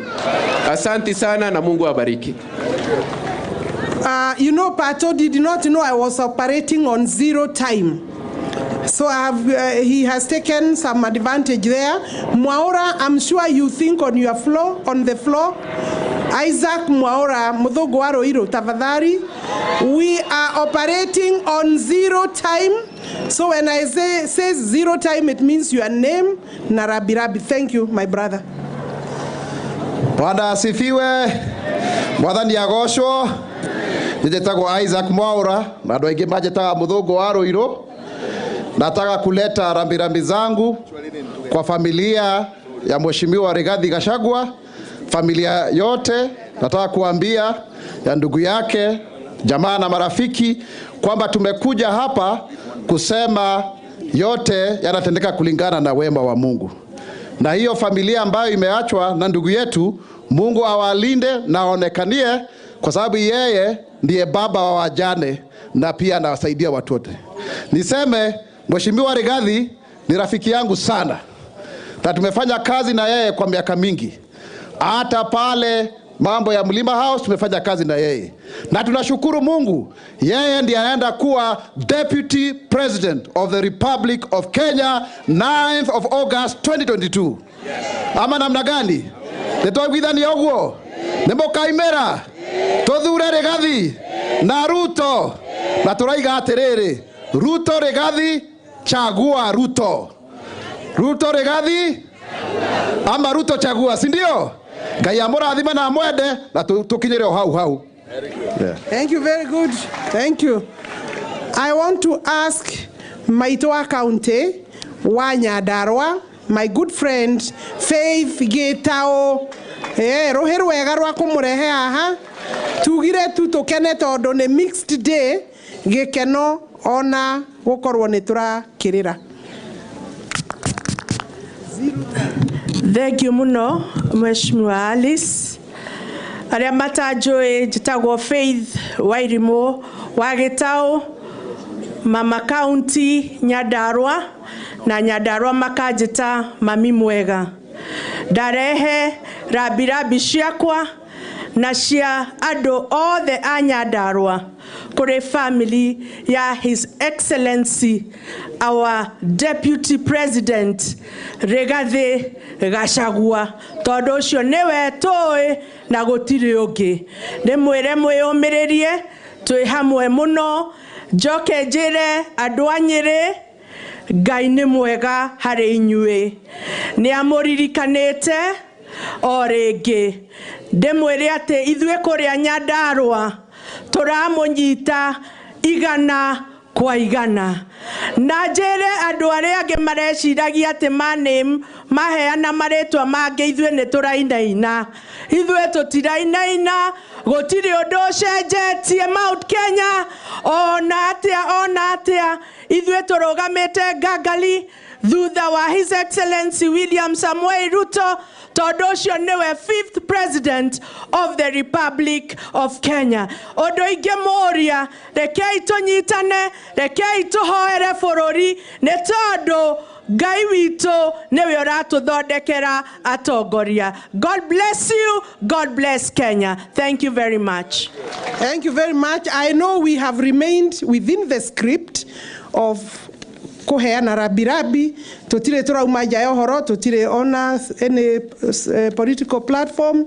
I am now going to call Kate Warogoro, Catherine Warogoro, woman member of parliament for Laikipia. Simba wa Laikipia jua akiuga Simba jike or something like that.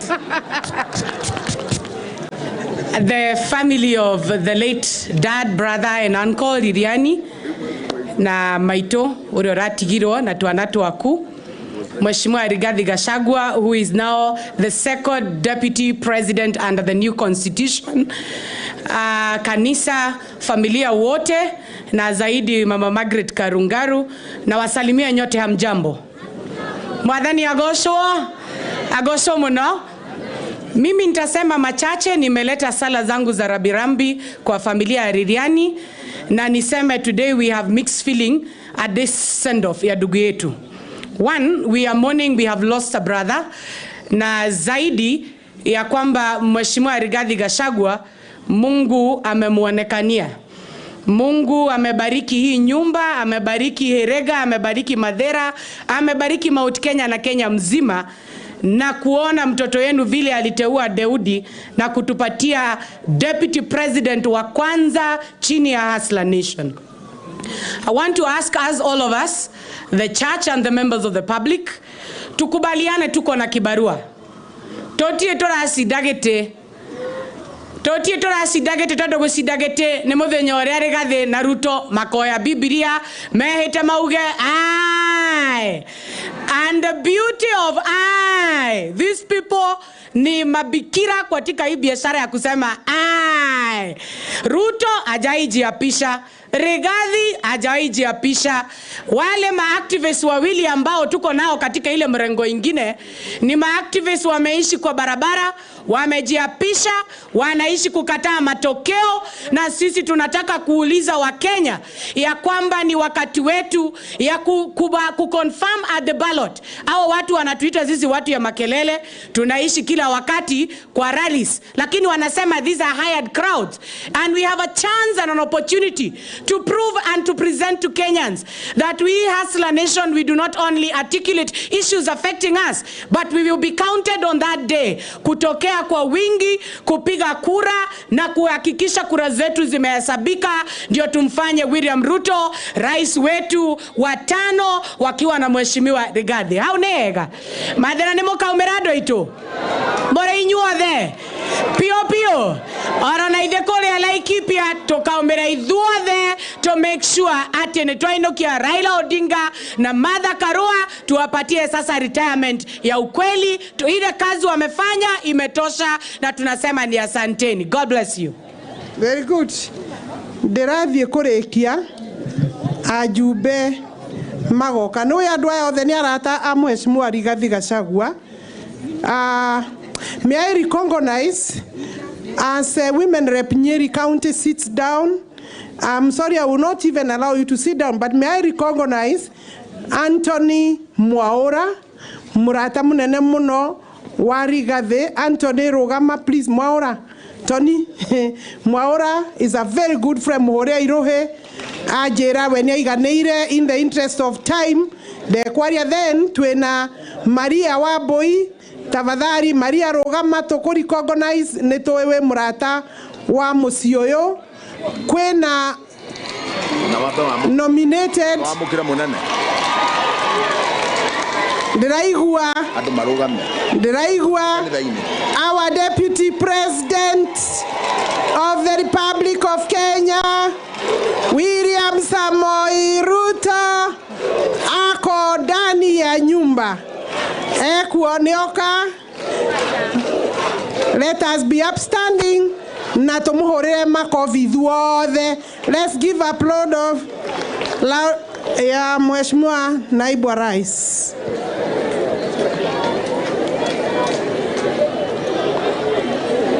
Get settled, Mheshimiwa Naibu wa Rais. Probably just close. It's okay. No. Father, thank you. Come to the church. The fathers are here. We are ready. Mukami no nginyari. Mukami then. Na Kavogo.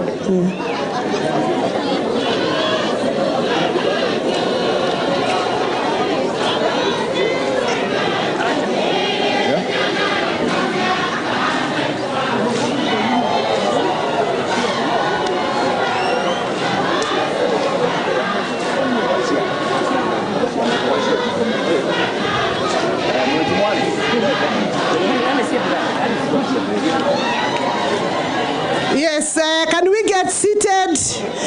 Karibu sana naibu wa rais. I was the MC for the members of parliament. I can see our deputy president has been escorted by women rep Nyeri, Governor Mutahi Kahiga, Wetangura, na Musalia, His Excellency Musalia Mudavadi. I'm now calling for order, calling everybody to order. Order hapo nyumba tafadhali. Let's get back to the gathering.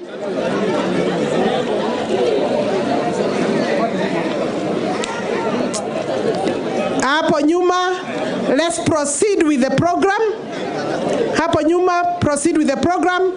I want to ask Nyeri, woman member of parliament, Rahavu Mokami, please come and give your condolences. We are remaining within the script of, yes,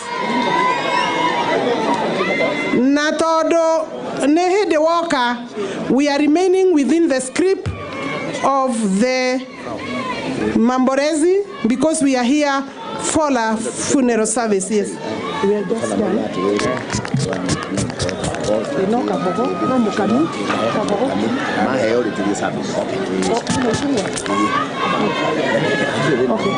Yes. No,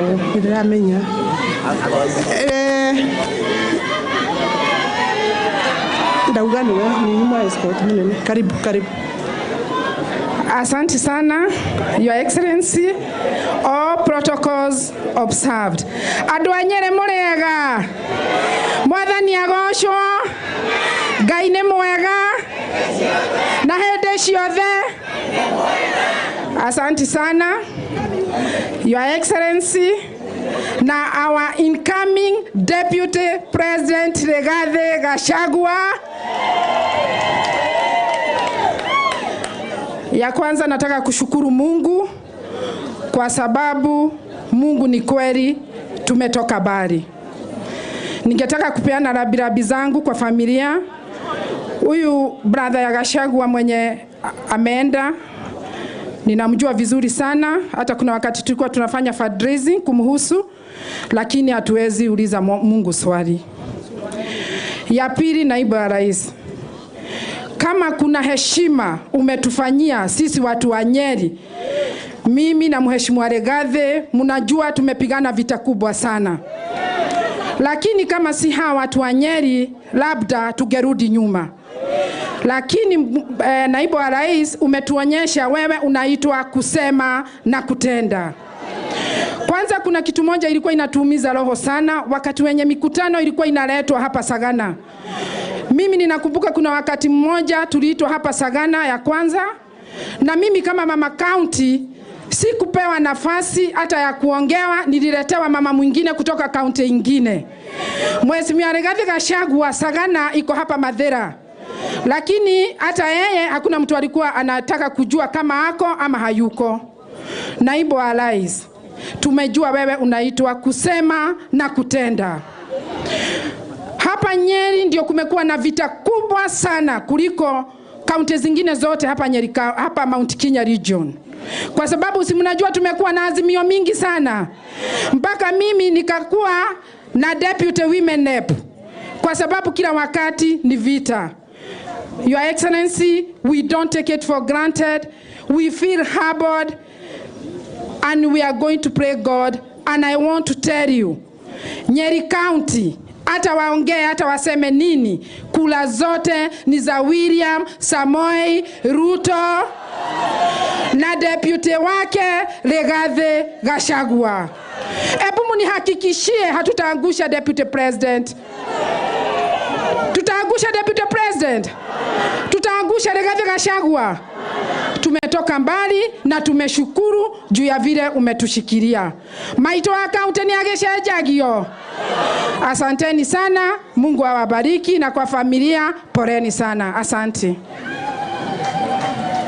We also have Mheshimiwa wa Starehe. Allow me, because we are now closing and my time is completely finished. I don't have any other time, but I will recognize Mheshimiwa Charles Jagua, Honorable Jagua, MP Starehe constituency, Roherwa Jagua. Then I am really having a problem because there is also MP for Teto, Mwangiwage Shuhe, tafadhali yake to recognize. Then we have Honorable Dede Nyoro. If you can take just 1 minute. Oh, ne mother and son. Allow me to discriminate there. Oh, mother and son. Come, Dede Nyoro, Mheshimiwa wake haro.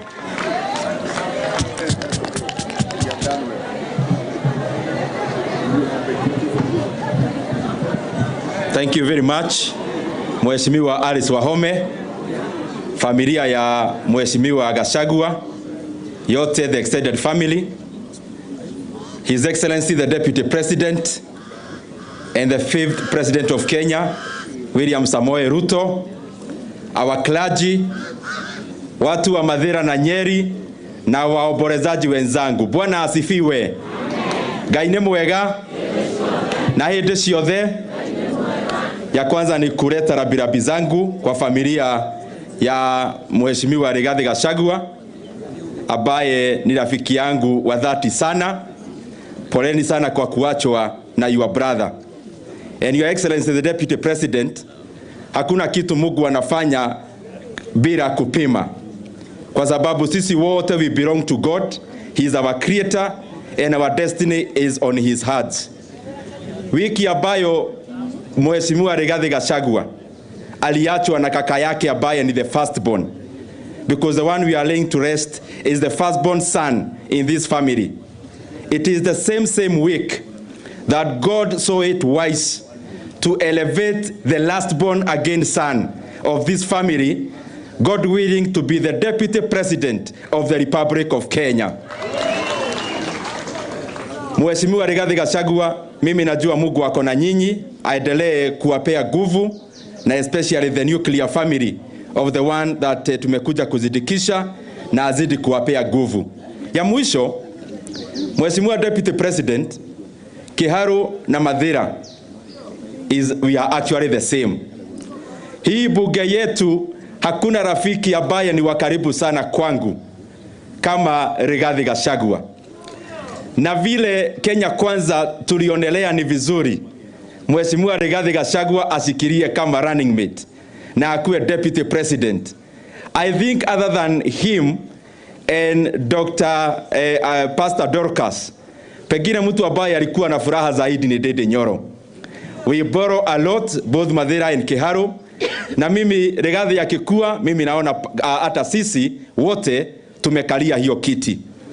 And I want to assure you, all of us here, that the mountain is totally united.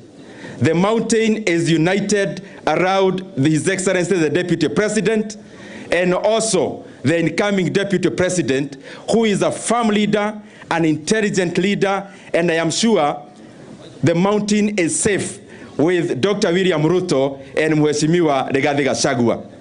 Na ngĩrĩkia biũ nĩguo tũiguane. Andũ aitũ haha nĩ mũrono ũrĩa twakio mbere. Rĩu twakio mbere ta mũhuko wa shati.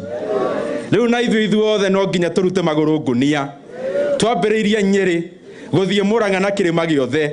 Kura ciothe cingĩre gwa Gachagua'S Ruto. Tondũ nĩ mũĩ Gachagua na Ruto manyitithanio ĩroka Gachagua'S Ruto. Arĩa angĩ manyitithanio ĩroka Matharau.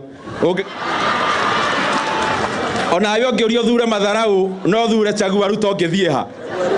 Ndĩtia Gachagua'S Ruto. Rigathi Gachagua is the champion of GMR. He's the champion of farmers. He's the champion of downtrodden. He's the champion of business people. Na mimi najua shujaa akiwa mbele, mlima pia iko mbele zaidi. Kana hari undu ngi andu aitu haha neho tugukwama ithuothe. Thank you muno na tumetuonyesha hata kama Harris ako hapa, wale walichagua deputy president wao the same day wanamchagua, wanamwambia kazi running mate wale wengine wale wa madharau walichagua, wakasema ati agenda yake ya kwanza ni kubadilisha katiba. William Ruto akachagua deputy president wetu ambaye ni Rigathi Gachagua, akamwambia the first role ni maneno ya economy ya Kenya. So the people of Kenya have a clear choice between changing katiba and changing the economy and livelihoods of the common mwananchi. Na sisi tumeamua chagua Ruto. Asanteni sana, Mungu awabariki. There is a quick appeal by the Member of Parliament, because he's from this region. Member of Parliament for Teto. Allow me further, with your permission, to call Geshohe, Member of Parliament for Teto. Order Gekemwe Geshohe. Kindly, members,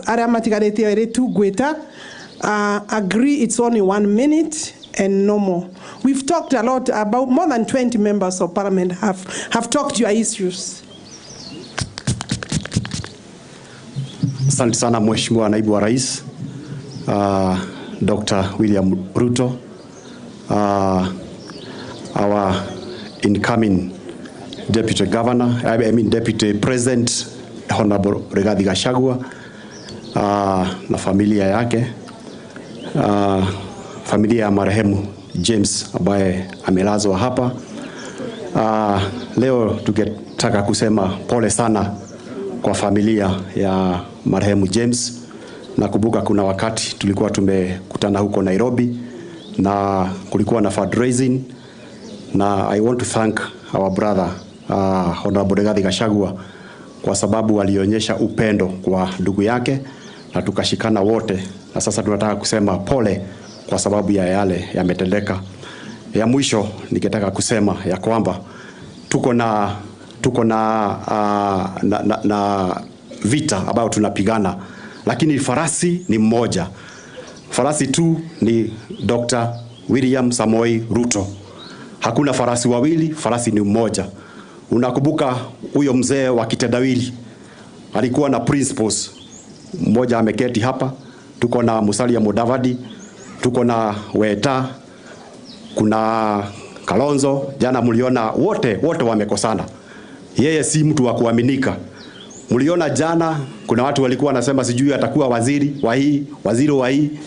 Huyo sio mtu wa kuaminika. I'm very sure hao watu hakuna kitu wanaweza pata.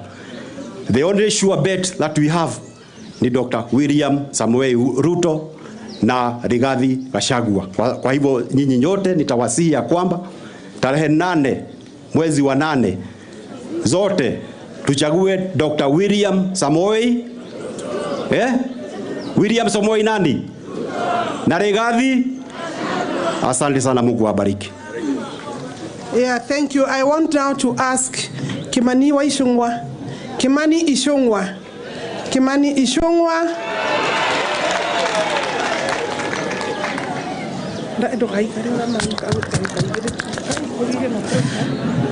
Your Excellency na familia ya ndugu yetu Mheshimiwa Rigathi Gachagua na waombolezaji wote, yangu kwanza ni kusema pole kwa jamii ya ndugu yetu Reriani. Nakumbuka wakati my brother Rigathi alichaguliwa, alitualika kwa fundraising pale Kilimani ya ndugu yake mkubwa na tukaweza kumchangia. And therefore, Rigathi, as we say pole to you and your family, we want to also take this opportunity to thank you for taking your time and your resources hata kutafuta marafiki kusaidia familia ya ndugu yako. And that shows that you are not just a leader in Mathira, in our country, but you're also a leader in your family. Mimi sitaki kusema mengi zaidi ya hayo sababu ya masaa, ndio Mheshimiwa Alice ameniomba. No ginya andũ a Mathira tukiuge rĩu gĩtĩ githe gĩtikĩrĩ mũciĩ. ke mucie riu mungirora gatagate ka njamba ino ya wira ri na cucu ri ndiigua andu akirinyaga aria megukomorauga mwina cucu cucu na njamba ya wira no ungihota wira ti njamba ya wira na hasla guka na hasla gukoria na hasla no ungihota wira ni hasura hau ni hoto guikara nie ngumuhoya tumiririe hau na ndimwire ithuothe munyinyi na mukuru gikiro giki gitu kia Mount Kenya turacirire ithuothe na tugicira muthenya mugima tukirana ithuothe tukurugama behind William Ruto na Rigathi wa Gachagua na mutigathikiririe mihahiri atindio social media guonagia ndindi rucini cia maheni ithuothe to the man we will stand behind William Ruto, Rigathi Gachagua na team yetu ya Kenya Kwanza because this is the next government of the Republic of Kenya chini ya uongozi wa William Ruto, Rigathi Gachagua na team yetu. Kwa hayo machache mwathani amurathime na tuthio na mbere na kuhoera family ino na pole ni sana andu itura riri ria hiriga na ne mukiwe de muthoniwe wanyu guku koguo ndikwenda ukiria hau ndigathukie mwathani amurathime. Thank you, Ishungwa, for that brief Rabirambi. I will ask Senator Murkomen to talk on behalf of the remaining members of Parliament, because we have Senator Cheriot, we have Honorable KJ, Tafadhali Simameni, we recognize you. We have Cheriot, we have Mheshimiwa KJ, we have Honorable Dikili, we have Honorable James Kakuya, Embakasi North. We have Sylvanus Osoro. We recognize you, makofi kwa hawa wajumbe. And we have Didimas Balaza also with us. I'm just seeking their indulgence that surely we can have Murkomen speak on their behalf. Thank you.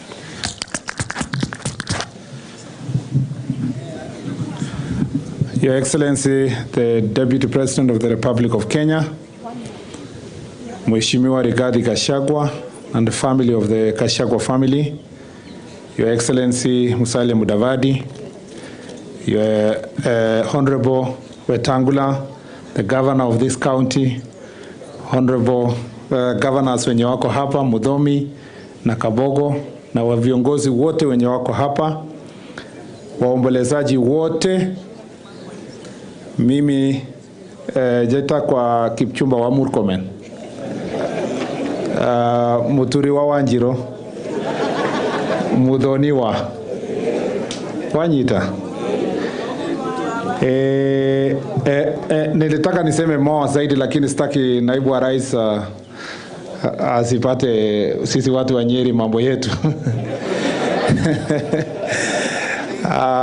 Mimi nikiwa hapa kwanza ninataka kusema pole sana kwa familia ya Bwana James Gachagua na Mheshimiwa Rigathi Gachagua, na niseme kwamba kama vile Kimani Ichung'wa alisema hapa, tulisikia kuhusu kukonjeka kwake mwenda zake na tulishikana pamoja na Mheshimiwa Gachagua.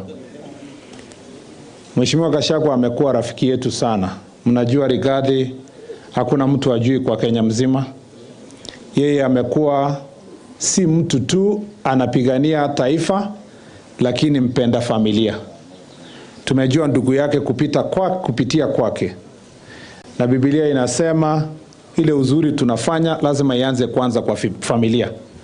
Na tulijua yeye uzuri wake kwa upendo ambayo wako na familia yake. Huwezi kaa sana na Mheshimiwa Rigathi bila kusema kuhusu nilikuwa kwa family, nilikuwa nafanya hii nyumbani, nilikuwa nimetembea ndugu yangu, ama nilikuwa na pastor ambaye ni mke wake. Na mtu kiongozi mzuri anajulikana kuanzia familia. Sisi tumekuja kusema pole na tuseme kwamba Mungu afariji familia hii, watoto wa mwenda zake na the extended family, we bring our condolences to you and we want to say Mungu awafariji.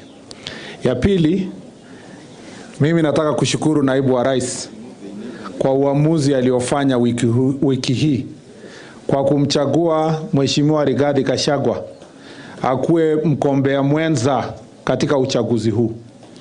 Najua haikuwa ni uchaguzi, haikuwa rahisi, ilipitia consultation ya watu wengi. Lakini mwishowe naamini ya kwamba Mheshimiwa Gachagua alikuwa ndio aliweza kuwa bora zaidi ya sisi wote wenye tulikuwa, ikiwemo hata mimi. Ya. Unafikiria siasa, nyinyi mnafikiria siasa. Hata mimi ilifika wakati kasema I wish ningesema ni mimi. Lakini unajua kiongozi wote, hiyo position sio position hivi, ni position yenye kila mmoja wetu angependa kupata ndio aweze akatumikia taifa letu. Na wote ambao walikuwa considered walikuwa na hiyo uwezo ya kufanya hiyo kazi. But mwishowe ikakuwa Mheshimiwa Rigathi. Tofauti ya Mheshimiwa Rigathi Gachagua na ule wamemchagua kwa kuzimia ni hii. Ule wa kuzimia wanaongea kuhusu vile walikuwa 1970, 1980, 1990. Hata mliona ule mtu wa kitendawili akisema nimechagua huyu kwa sababu penye tulitoka, tulikuwa na yeye, tulitembea kotini, tulifanya hivi. Lakini Mheshimiwa Gachagua akisimama, hata asimame hapa saa hii, ataongea kuhusu kahawa, ataongea kuhusu majani, ataongea kuhusu uchumi, ataongea kuhusu vijana, ataongea kuhusu biashara. So the difference between us and them is that they are selling the past, we are selling the future, a better future for our children. Tofauti ya Mheshimiwa Gachagua na wale wengine ni kwamba yeye amesimama imara kwa muda ambao umekuwa katika bunge tu, amesimama imara kupigania mwananchi wa kawaida wa chini. Yeye anataka wale mwananchi wa kawaida apate kazi, apate pesa, na yeye anaongea akisimama anasema pesa mfukoni. That has been his concern more than the people who are on the other side. And I want to tell the people of Mount Kenya and the people of Kenya at large, we know who Raila Odinga is. Tunajua rekodi yake. Ni mtu ya kutupa mawe. Mnajua hiyo. Ni mtu alijiapisha when we had our own president. Alijiapisha mwenyewe akuwe president kwa hapo kando. Ni mtu kama akisimama atasema historia ya Kenya, asemi penye Kenya inapelekwa. So mimi nauliza nyinyi, mkiletewa cake ambayo iko na sumu, imeundwa ikawekwa sumu, imewekwa ndani huko, alafu iwekwe icing, ati icing ni mama, ati juu yake ni icing. Will it change the poison that is inside that cake? It will not change that poison. So we know whom we are voting for. We are voting for Raila Odinga. It cannot confuse us by trying to put some cherry in the cake to confuse the people of Kenya. We are very clear in our mind. We believe that Kenya Kwanza is a team that is going to make a greater difference in this country. And we are not voting for Rigathi Gachagua na William Ruto, hapana. We are voting for the team.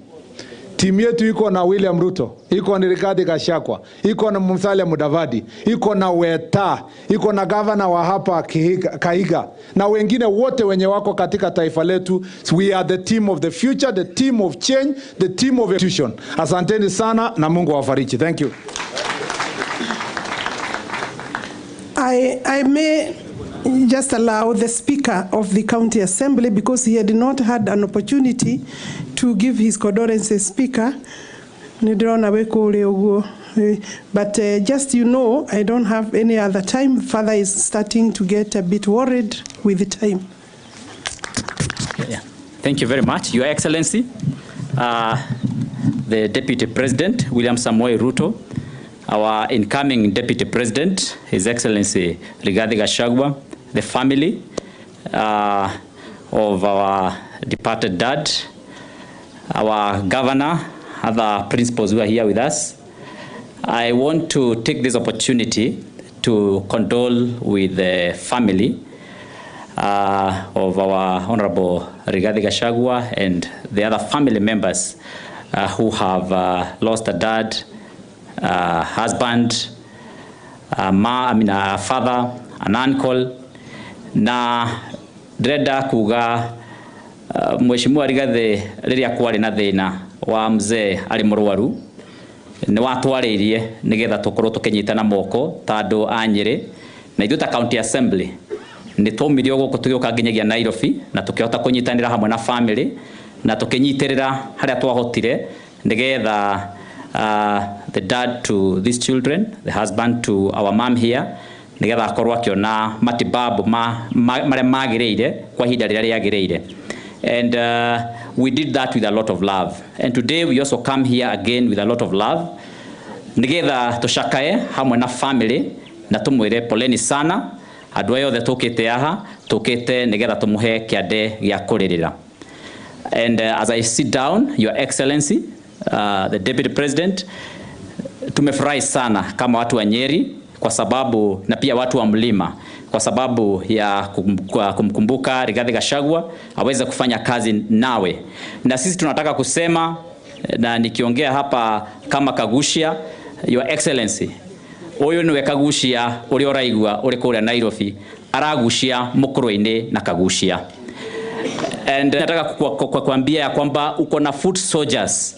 Kuna watu wako hapa gangari, wako na uwezo, wako na pia ujasiri na pia wako na ile fikra inahitajika katika kusimamia mlengo wetu wa Kenya kwanza hapa Nyeri na hapa Mount Kenya. Na sisi tutahakikisha kwamba kila mwananchi ambaye anaishi hapa atajitokeza tarehe 9 mwezi wa 8 kuchagua wagombea wetu katika Kenya kwanza, mlengo wa Kenya kwanza. Mungu awabariki na tunashukuru sana tukiombea jamii iwe na faraja. God bless you.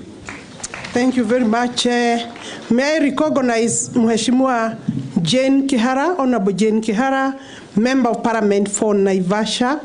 Mheshimiwa Rogama, nitũrĩkirie haitu hakwaria, no nitũrecognize you are present now. Let me give my condolences to the family of Reriani, matongoretio ni the widow, and the family, the children, the entire family.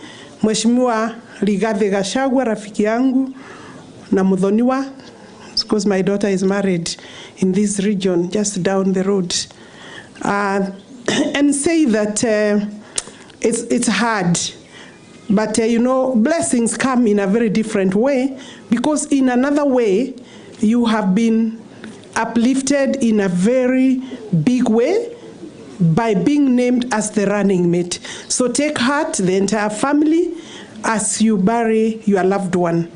Having said that, I want to make one comment regarding the running mate for Azimio. I want to say that we are aware that the naming of a woman is meant to mislead women or tell women that, look, let's go this way. Oh no, women are not looking for one position, Your Excellency. We are looking for equal participation and possibly 50% of your government. And we shall not accept a bait of one position. We do appreciate the talent and possibly the reasons why Mheshimiwa Gachagua stood out above all others, including truly yours, Alice Muthoni Wahome. I know I was your candidate, but you see, the rest of us have now agreed. We are fully behind your choice.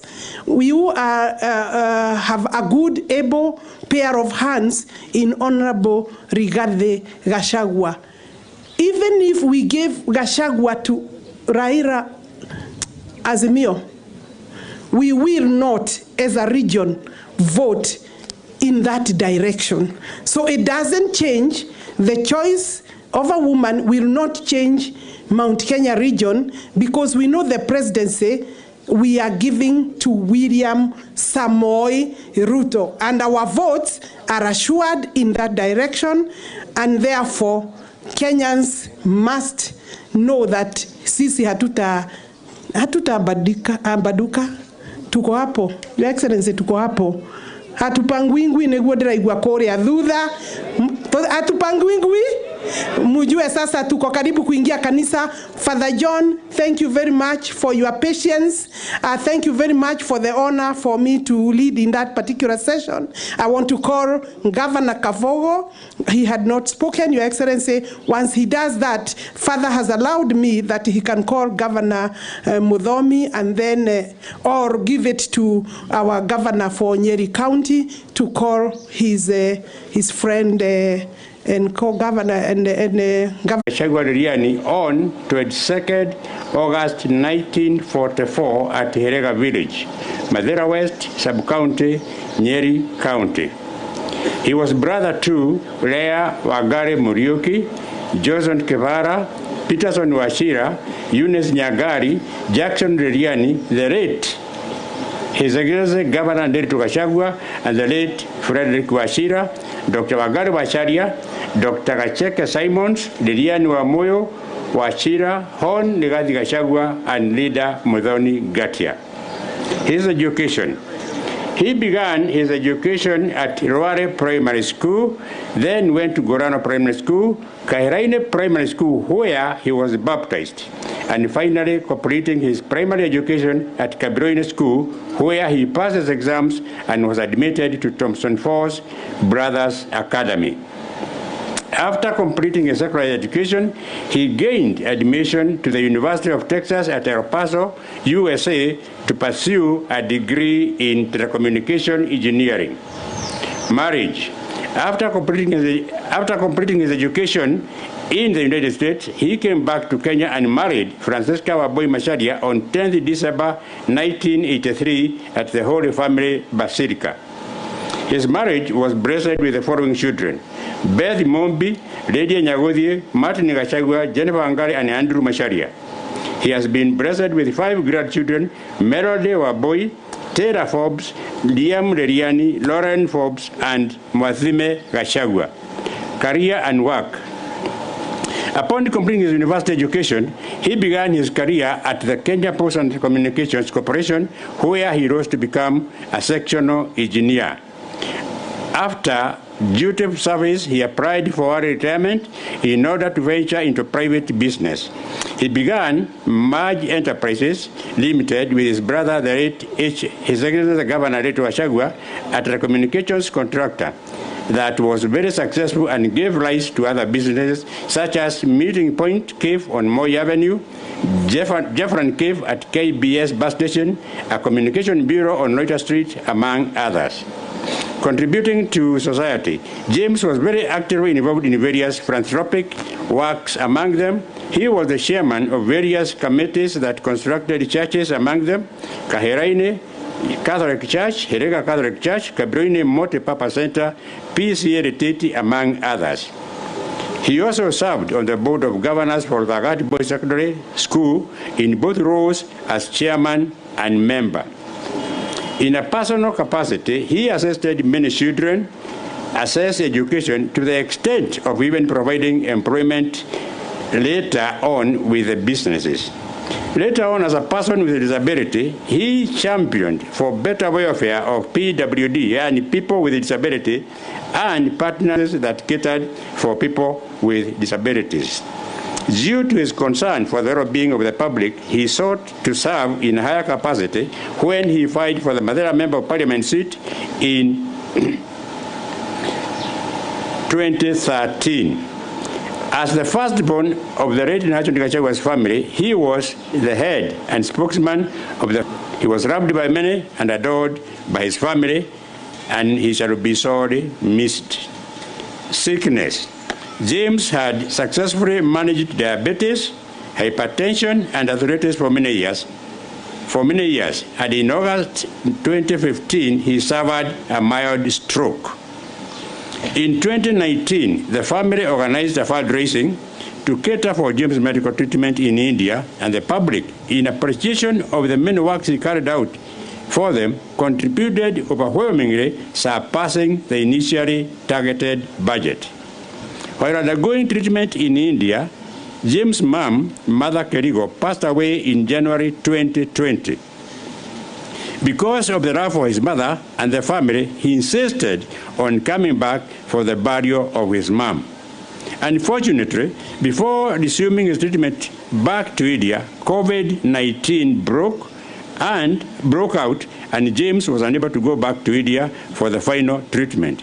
James continued with physiotherapy while in Kenya. However, his condition continued to deteriorate. On 27th April 2022, James had developed some breathing complications at Nyeri, where he was admitted, treated, and discharged on 4th May 2022. On 7th May 2022, the breathing complications recurred, and the family decided to rush him back to Outspan Hospital immediately. Unfortunately, before he arrived at Outspan Hospital, he had passed on. Subsequently, upon his passing on, his body was taken to Jamii Hospital mortuary. We, as a family, celebrate his selfless and hard-working leader who touched. He shall be sorely missed, and may his soul rest in eternal peace. Thanks. Let us appreciate Mzee Johnson Kefara, our brother. Vizuri tafadhali. Asante. We are going to have the tribute on behalf, and this is going to be done by his daughter, Elizabeth.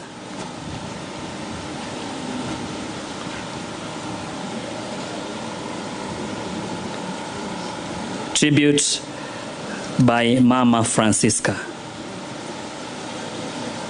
Karibu sana mama. Tumpigie tu makofi ya kumtia nguvu anapojongea hapa mbele. Karibu sana. Bwana asifiwe. Bwana asifiwe. Hebu tusalimieni hewani. Hata kukiwa vile kuko, tutasalimiana na tutaendelea kuishi na kufurahi.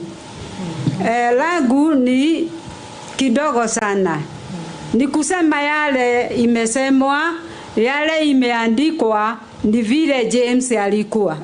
James was not only a husband, but my lover. I loved him, and he loved me, and he could acknowledge it, and he told the daughter, "Do you know I love your mother?" So I used to call him, because of the children, I used to call him Daddy, and he used to call me Mommy. That was the language. I could do the home calls, and then he could call me, "Mommy, I have been calling you, and where are you?" He wanted me to be close. And so even on the material date, he still was my best friend. We went to the market, and he said his phone is not working. We were with the daughter. We went to Karatina. It was repaired, and they tested it. The test was calling Mommy. He called Mommy, and Mommy answered. So the phone is in order. And so the phone was in order. He needed no more testing.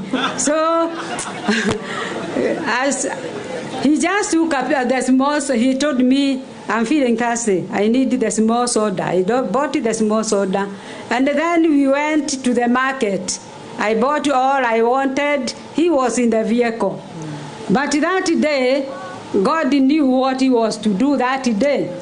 The person whom you have been talking to, the person who have been testing his phone, as we came here, he said he entered the house, and this time, Father, not as James used to sit facing the wall, he faced the door. He sat and faced the door. And then I saw he is breathing heavily. I asked him, why are you breathing heavily? I feel tired. I asked him, "You are feeling tired, Daddy, and you have been seated in the vehicle." He kept quiet.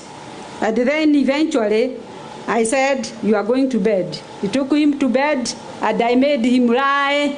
Being a teacher, I knew some first aid.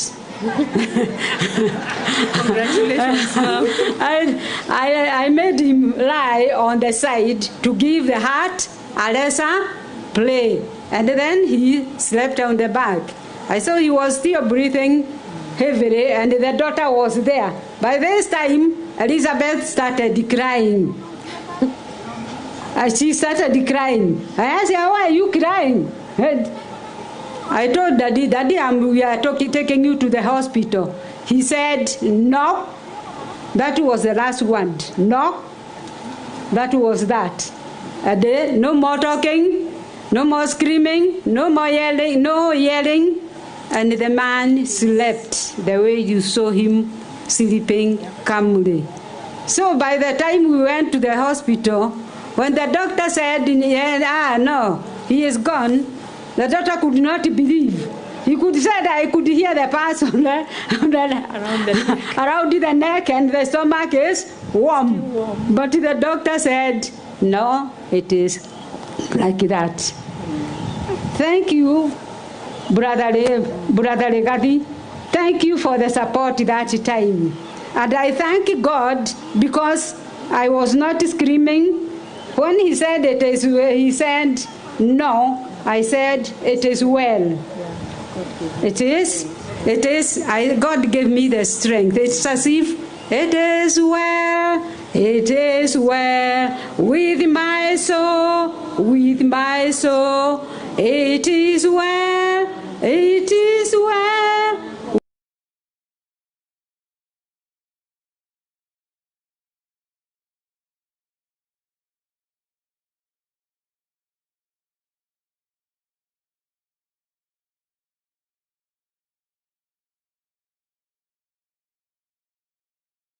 Even the driver who was with me was very fast. Because when the chief saw us pass, he said, this car, the way it is driven, it is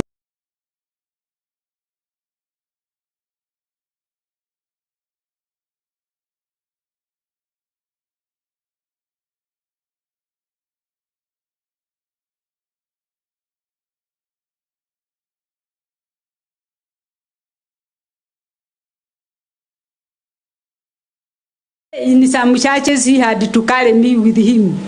In Herega he used to say, if you don't go, we don't go with you. The women will not buy the mageda.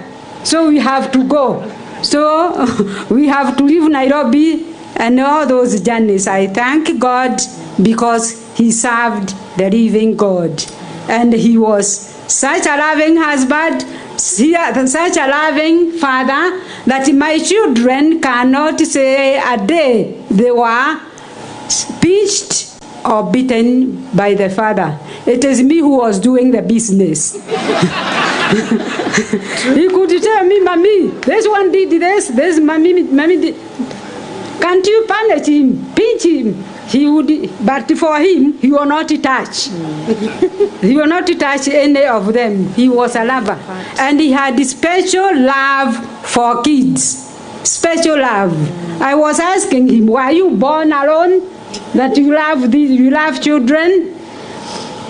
We went to Australia and he started praying with the kids.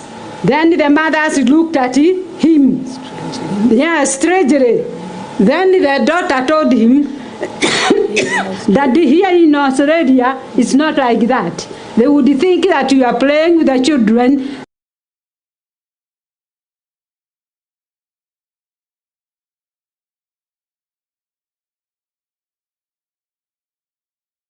For kids, special love for children, such that even when he is sick, he sees a child, he would always wave.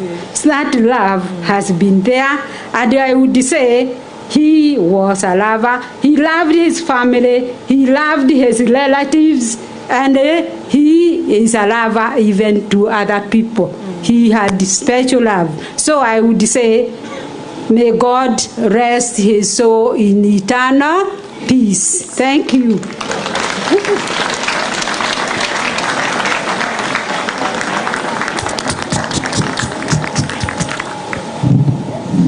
We thank God's grace that Mom has been very strong and nobody else would have done it the way she has done it. Let us appreciate her once more. I have known that she was not just a teacher, but a caring, loving wife who was also an ass. And finally, you've heard she did first aid and she did a lot of tests. Thank you very much. And also, she would go to the market. Thank you, thank you. I want to invite Lady Nyagodhie, Your Excellency, that she comes forward together with the other siblings, and they are going to have a tribute for their loving father. Most welcome. Thank you so much. God is good and all the time. God is good. My name is Lydia Nyagodhie Forbes, and I'm the second born of Mr. Reriani. I follow my firstborn sister, Elizabeth Mumbi. And Martin Gachagua follows me, followed by Jennifer Wangare and our last born baby, Andrew Masharia. Growing up, Mom used to say, our grandma said, I'll speak in Kikuyu first, Oge dake dokumare Reriani, mogane. Mogane. And it's true. Lydia Nyagodhie Forbes, and I'm the second born of Mr. Reriani.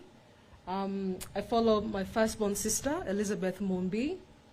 And Martin Gachagua follows me, followed by Jennifer Wangare and our last born baby, Andrew Masharia. Growing up, Mom used to say, our grandma said, I'll speak in Kikuyu first. Oge dake dokumare Reriani, mogane. Mogane. And it's true.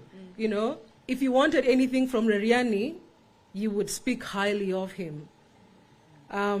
Today, we will try and put into words the wonderful man that you are to us and to so many, of your incredible character, your kind nature, your massive heart, the perfect gentleman. We can say for certain that without the shadow of a doubt, our father loved us. There was never a time that we ever felt insecure of this fact. He was attentive, present, and very nurturing to each and every one of us. I say this without bias. We were blessed with the best father in the world. Our father chose to see the best in us, and in turn went ahead to invest greatly in us, in our education, sending us to the best schools, local and overseas. Then there were the many endeavors we chose to pursue, be it financial, emotional, or spiritual. He was always there. Like most hot-blooded, independence-seeking young adults, we sometimes veered from this voice of reason. And despite all this, Dad would still be there to advise rather than project judgment. Through the ups and downs, his love was steadfast, and his commitment to our well-being was bigger than anything we could or could not do. This was unconditional love. What an honor to have experienced it. We cannot say thank you enough, and although we're only starting out in our own careers and families, you have put us in good stead for our future. Your sacrifice is not without reward. We shall go ahead and make you proud and try to fill these huge shoes you've left us to fill.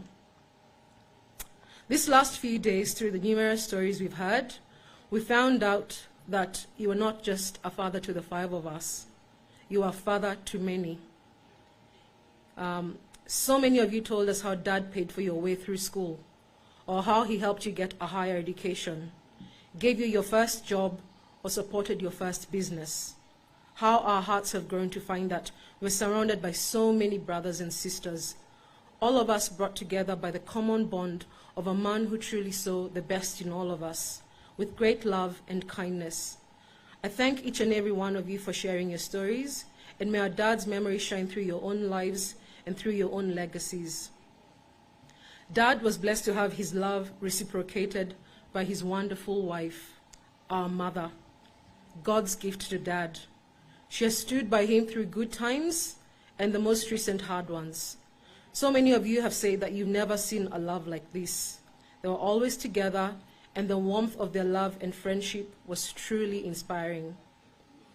As their children, we always had them affectionately call each other mommy or daddy. I can hear Dad yelling, "Where's mommy?" Not that he needed anything, but to be reassured she was never too far. Mom, we know you loved Dad with the love of Christ, that he loves his church with unfailing love, the unending love, the undying kind of love. These last few years have taken its toll, but through it all you held his hand, rubbing his sore legs, nursing him to health over and over again. We remember you taking him to India with your small stature, pushing this big man in a wheelchair. Your small stature was complemented by loving strength. Dad deserved to have this greatest love, and this was his pride and joy. One of my aunties said that some people's lives can be extended just by the sheer magnitude of the love they receive. And we can all attest to this. This is the transformational power of love.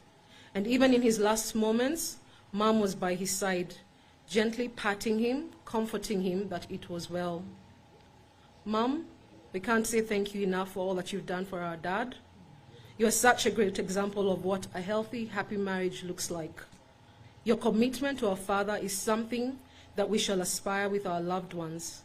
Now that Dad is gone, we promise to look after you like you did, protect you like he protected you, and we want to know that we love you with all our hearts. What a woman. We have heard Dad being referred to as the lion of this family, which made us reflect as to what qualities this mild, gentle man, who always had very few words to say, compares to this animal. A paradox, just like water that can cut into a mountain. Dad was relentless. He could take time to listen and understand with great intuition and incredible insight. It made him a trusted friend to many, and after speaking to so many of you this week, we are so humbled that you said Dad was your greatest friend, and that you will never meet anyone like him. We are moved by your kind words and pray for your peace for this loss. We have been told in his family he was a peacemaker, the one that tried to unite and bring the family together, the firstborn of a great family. He took this role very seriously, being supportive whenever it was required, always dependable to whoever who needed his help. Like a lion, our father was fearless. He faced life head-on, a wonderful attribute that would shape his life from a very young age.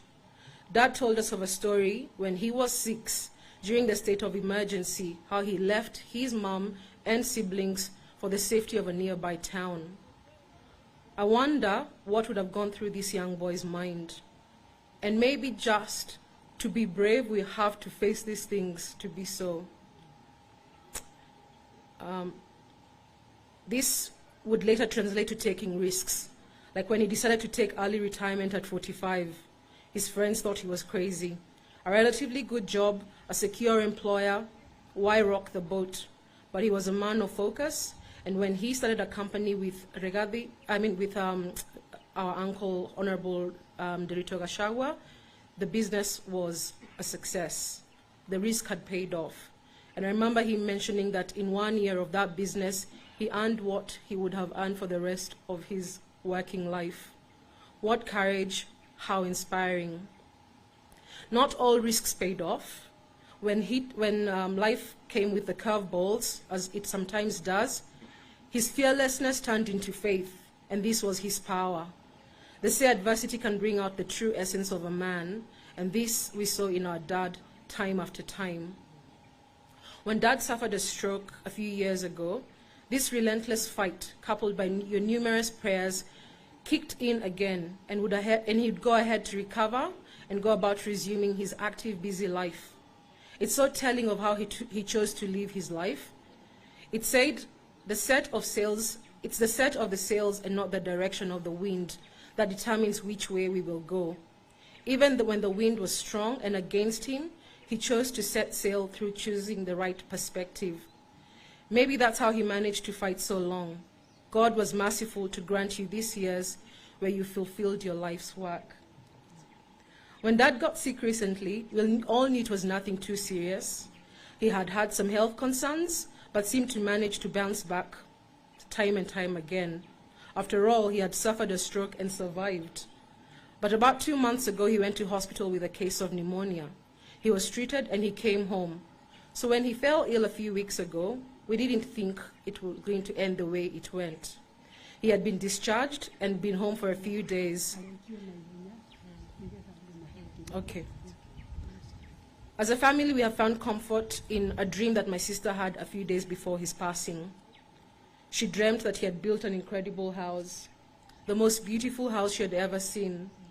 And her and Mom walked around wondering why he had kept it in secret. She said, "Mom, look how much Dad has done without our attention. He did it not out of love and not ego, not seeking any human sacrifice. Through his selfless nature, every life he touched was a brick in that heavenly mansion. And when his work was complete, it was time for his rest. We got confirmation that it was time, even before he went. And this has given us great comfort and knowledge that he is resting in peace. Dad, you lived life according to the greatest commandment, to love our neighbors as ourselves. We are all so much better for knowing you and being with you all these years. Rest well, we love you."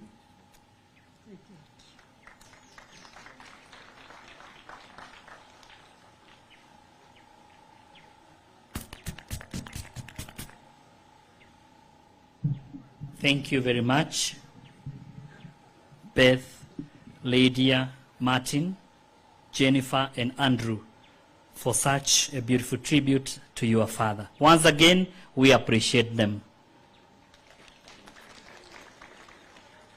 It's now the turn for the grandchildren. There are so many of them, not just these ones written, but on behalf of all of them, we have Taylor. Taylor, please come forward and read a tribute. I ask my assistant to come so that she's a bit taller. Welcome. Let us appreciate the beautiful queen as she comes here to do a tribute to her and for her grandfather. Welcome, Taylor.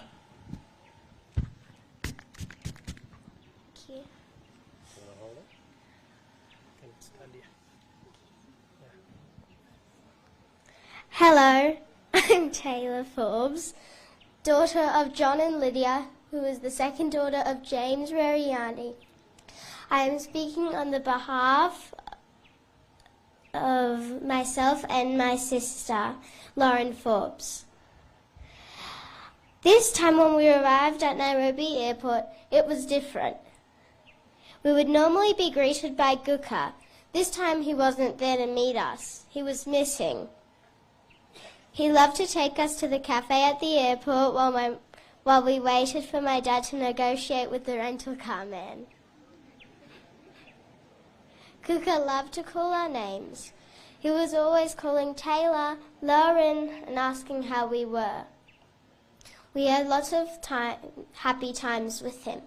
He was always kind to us, and we will miss him. But he will always be in our hearts. I would now like to call Melody to say a few words. That was brilliant.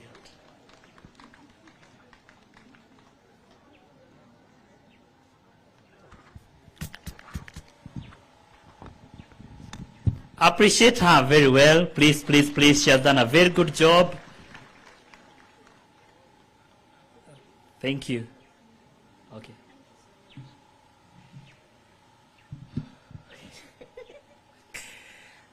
Hamjambo. God is good, and all the time. As many, okay, I'll just speak mixed English and Swahili as I am used to. Kuka was one who would always introduce us as the Reriani family. Now, this time, I would like to introduce him.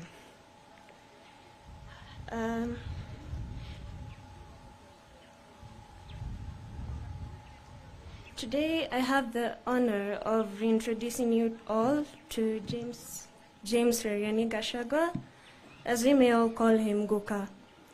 We are all here to remember the life of the incredible hero and the legacy that he leaves on the earth. I would like to reflect on the person Grandpa was. One undeniable fact was that he was a family man. He would always put his family first, and he would give the unconditional kind of love to his family members. He also kept he always kept work away from home. He was always devout to grandma and will always ask every evening after work, "What would you like for me to bring home?" To me, Grandpa was one person who would make sure everyone in the house is happy and at peace at home, all well, and home was one peaceful place and always felt like a sweet paradise.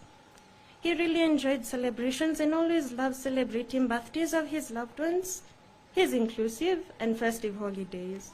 On birthdays, he would always make sure that ice cream and cake will always be there. He was one who loved adventures. To us, he was the best travel buddy. Wherever he plans to go, he would always like to be accompanied by his family, and also love seeing us excited for the trip and way happier when we arrive to the destination. Before every journey, he would always give Shosho the chance to pray for the journey that we will set out for. He was a self-driven person in that he always believed in hard work and self-motivation with God's guidance and help would always bring positive results and that's what he applied in his businesses. To us, he was a man that we will look up to be. He was a man of immediate action, where he will say he will do it, he does it wholeheartedly. He was the kind of man who would follow up and do what he can to his level best.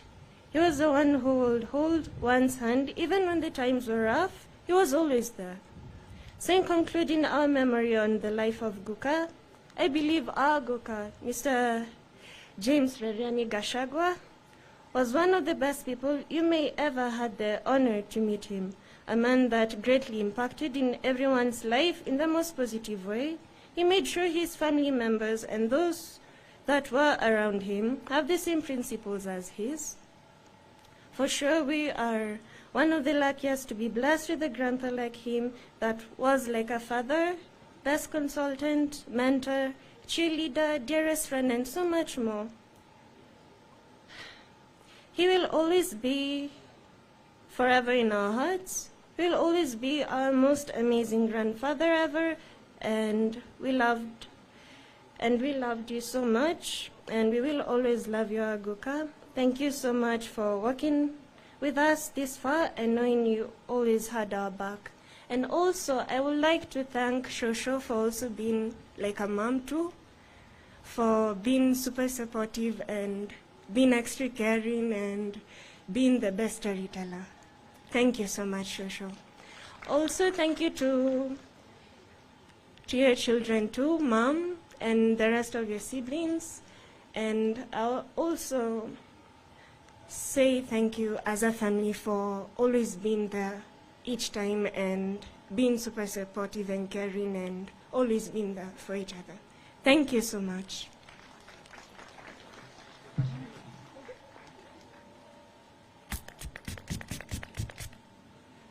And that was Melody with her melodious voice. Let us appreciate her once more. She is a granddaughter to Mr. James Reriani. Thank you, Mr. John, who, on behalf of the in-laws, because Taylor also did that. You have donated your time to us.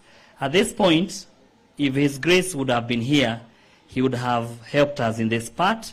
And because his delegate is here, allow me, Your Excellency, the Deputy President, and all leadership present here, the family and the mourners, to ask the delegate of the Archbishop, who is the Dean of Narumoro Dinari, Parish Priest Chaka Parish, to come forward and invite some of the remaining leaders who are going to give their brief remarks and their tributes. Most welcome, Father. Welcome. Asante sana Father Kamwaro. Ningeshukuru wachungaji wote ambao mmefika hapa kwa utulivu wenu. Ni heshima mmekaa na sisi. Nimesema asante. Upande huu tuko na seminarian, tuko na Father John ambaye ametupatia neno na amejuana sana na mzee, tumpigie makofi. Tuko na Father Kafodhi ambaye ni paroko katika parokia Kaheraini hapa karibu. Kuna Father Masharia ambaye anahudumu pale wa Magana, alikuwa hapa kitambo. Kuna Father Kamwaro ambao hako hapa na amejumuika na sisi na ametusaidia sana. Kuna Deacon Amos. Kuna baba paroko ambaye ni Father John. Asante sana. Kwa wakati huu nimepewa nafasi hii ya kukaribisha watu wanne, na nitamwanza na gavana wetu Mutahiga. Karibu nene na sisi. Karibu sana gavana.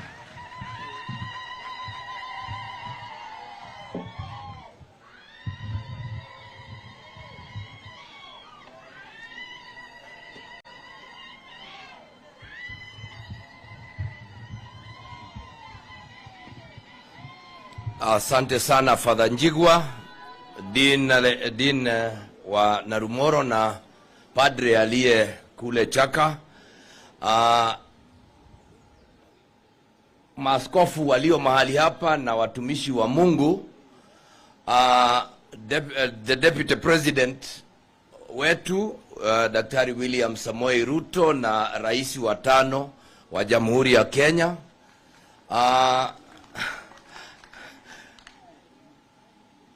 our brother and our friend, the Deputy President designate. Ni vizuri uzoee ndugu yetu, kwa sababu Mungu amekubariki.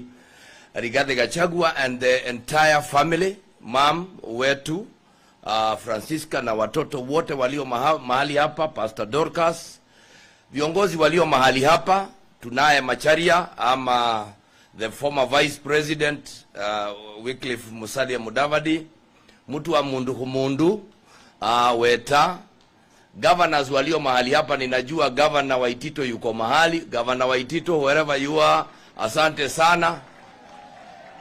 Very good. Governor Sang, popote ulipo, asante sana. Governor Mudhomi, popote ulipo. Governor mtarajiwa Kiambu, Governor Kabogo. Na Kabogo, kuna mtu tunataka uende naye. Hii chairman yenu ya Mboe Committee amekuja kutusumbua hapa. Urudi naye kwenu. Mabibi na mabwana, hamjambo.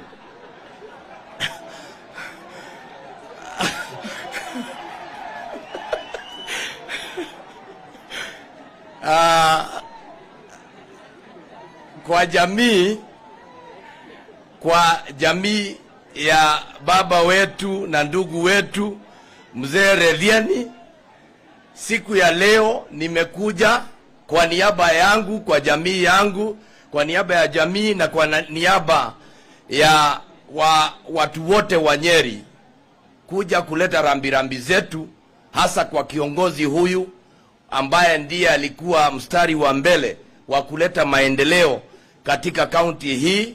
Tunamjua kama yeye aliyekuwa mkuu sana, aliyekuwa mzee kuliko wengine.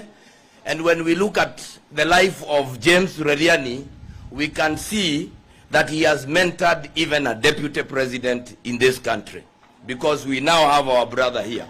Na kwetu sisi ni kushukuru and to thank you ma'am, kwa sababu ya yale tumeyasikia. Niseme sisi tuko pamoja na nyinyi kama serikali. Kama kuna jambo lolote ambalo linatakikana, we'll be working with you. We just pray that he rest his internal peace. Ningetaka pia nichukue nafasi hii nishukuru kanisa. Ndugu zetu, tunapokosa kuandamana na kanisa ambalo linaandamana na sisi tukiwa hai mpaka wakati kama huu ambapo wamesimamisha kazi zao zote kuja kusimama na sisi, we want to thank the church in a very, very great way.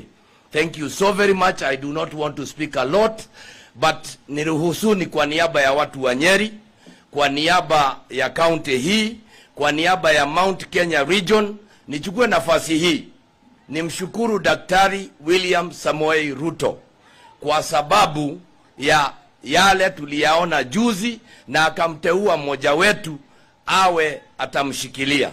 We want to confirm here that we as the mountain, we will stand with you to the man.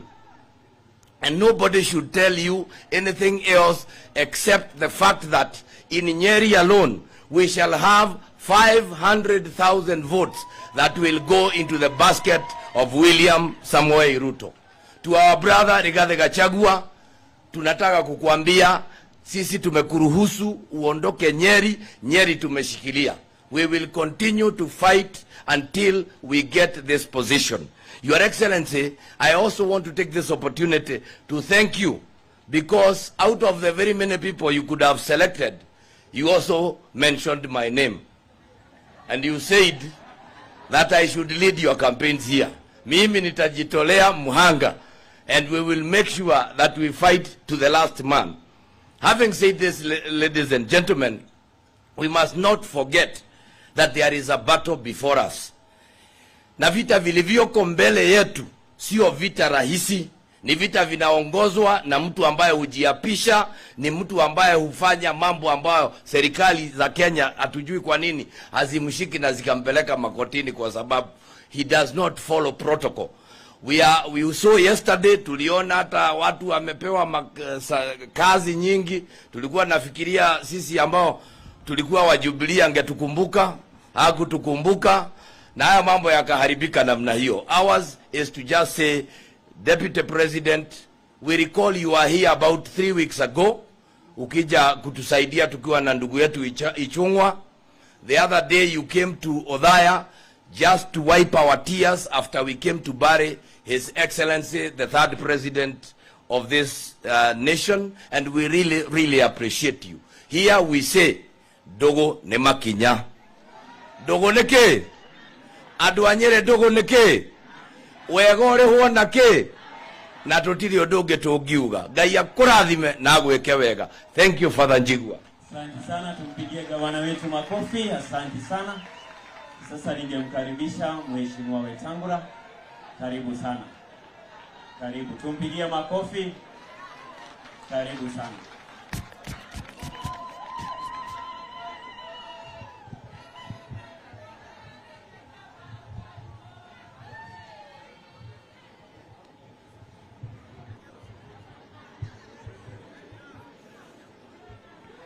Mheshimiwa Rigathi Gachagua and your family, our Deputy President, our governors present, all leaders na waheshimiwa wananchi, tumekuja hapa kutoa heshima zetu za mwisho kwa ndugu yetu mkubwa ambaye ni ndugu ya rafiki yetu, our presumptive Deputy President from August this year. We've come here to mourn and to celebrate the life of our elder brother. Katika hii familia mimi nilikuwa university na the late governor who was 2 years ahead of me. Through him I got to know Rigathi, and I presume through extension I understand what has been said about James. As we mourn our brother, we also, in a small way, pre-celebrate of Rigathi to be our deputy team captain in the winning team. Because we know this is the winning team, we are going into a contest that we all know we can win. For the family of James, the wonderful family that stood here, Mama, with your impeccable eloquence, we want to say we celebrate Mzee for bringing up such a great family. We wish all your children well and your grandchildren well, and may God give you much longer life for us to tap from that wisdom. Nikimalizia, I want to urge nyinyi watu wa mlima. We have given you our brother Rigathi, a wonderful man, a man with great experience, a man who is known and appreciated everywhere. The day we named him as our deputy captain, I flew to Bungoma and the levels of celebration and ululations was like he was from Bungoma. It tells you the high level degree of acceptability that you come into office with. And while our competitors are focused on trivia, like disturbing the 2010 Constitution, us, we are focused on economic revival. And that's why the Deputy President designated you.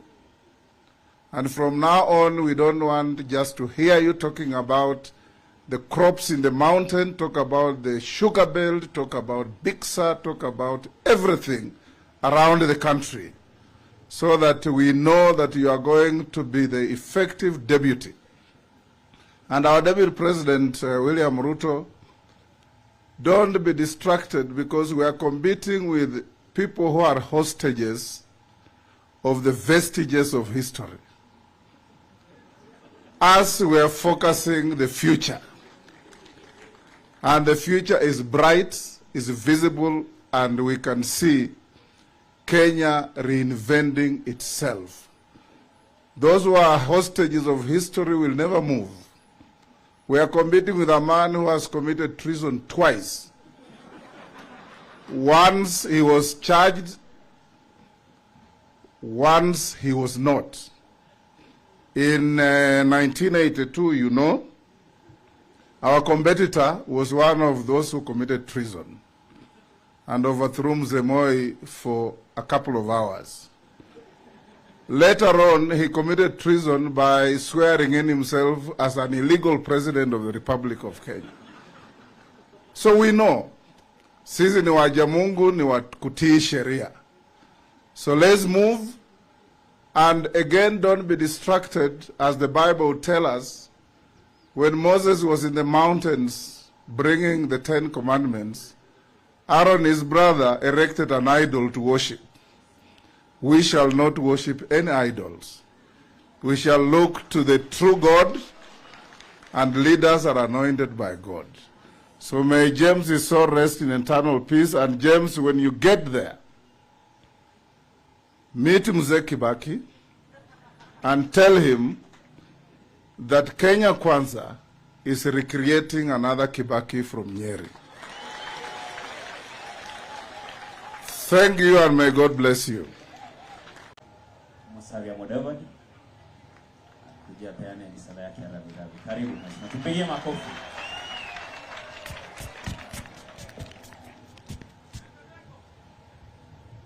Thank you, Father. The family of James Reriani, his dear wife, the Deputy President, Honorable Samoei William Ruto, my good friend Rigathi, all well-wishers, friends and mourners who are gathered here today, I will, at the first instance, convey my deepest sympathies to the family of James Reriani. You've paid tribute here. We've had good words. We've also read parts of his journey in the document that we have before us. We all say, may his soul rest in eternal peace. Secondly, to our brother Rigathi here, we are here first to condole with you, but also to really make it very clear to the Kenyan people that when our captain, William Ruto, made the pronouncement that he has settled after an elaborate process on James Rigathi as his running mate, we are here to confirm to you that we stand by that decision. We stand by it, we shall defend it, we shall campaign for it, and it is the winning ticket.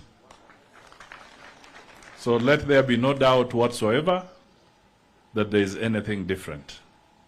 Secondly, Rigathi was in charge of administration in our belt, so he's not a total stranger in Western Kenya. And his late brother was also a good friend of mine. We did some business together, that is Nyeri to Gachagua, the late, in various instances.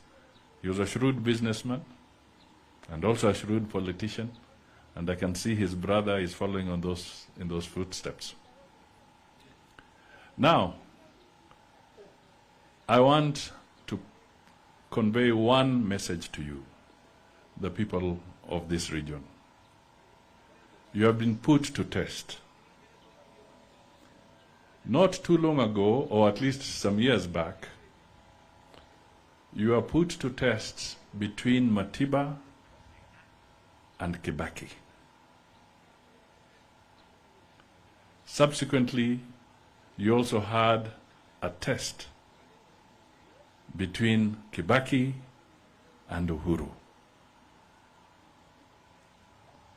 Today, there are people who have put you to test between Rigathi and Karua.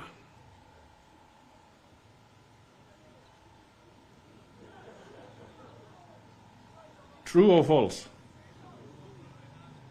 Now, make sure that the wisdom that has guided you in making the correct decision all along will guide you so that the victory that we want through Ruto and Rigathi shall be so decisive that these individuals who think that they can always run to court or they can take their own false oaths will forget forever, and Kenya shall move forward.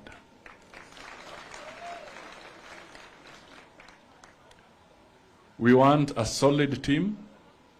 We want a team that will be focused on the economy. We want to hold hands and get that victory. We do not want any room whatsoever for somebody to delay the process of economic recovery for this country. We are under pressure. Hatuna pesa mfukoni. Hatuna pesa mfukoni. So we need to move fast with precision, like the surgeon's blade. Let us make sure that on the 9th of August, the victory comes through in one sweep so that we can move forward, and we are ready. Rigathi is ready, and our captain, William Ruto, is ready so that we can move forward from the 9th of August and have a proper government in place to move things forward. We are seeing people being named ministers when they are already ministers. Constitutionally, you cannot name your ministers. Constitutionally, William Ruto is designated to name his running mate. But all these other guys, you're being told you shall be a minister for lands, and you are deeply involved in the lands mess in the coastal region yourself. Ni kama kuweka chui kuchunga mbuzi. People are being told that you shall hold this position or hold that position.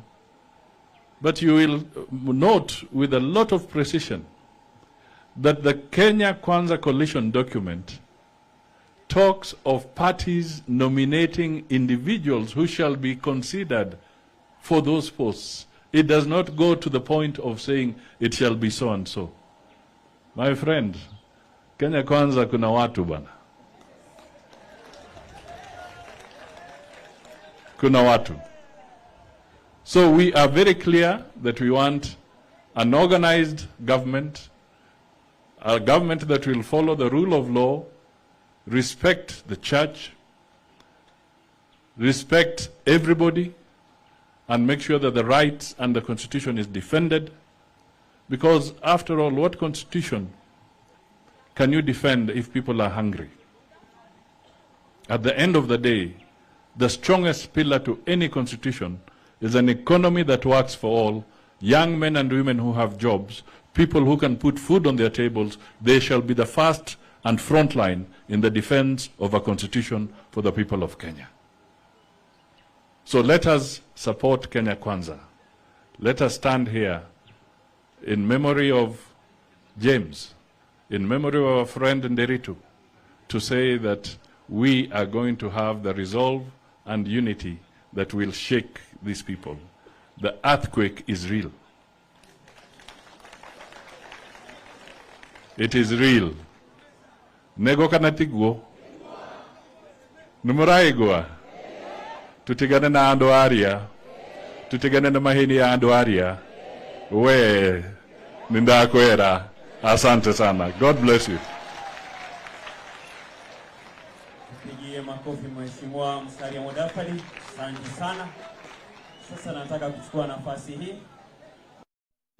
Mheshimiwa Rigathi Gachagua ambaye ataongea na ile kazi Mungu atamjalia tunapofika mwezi wa 8 atafanya hiyo, atamwalika naibu wa rais. Karibu.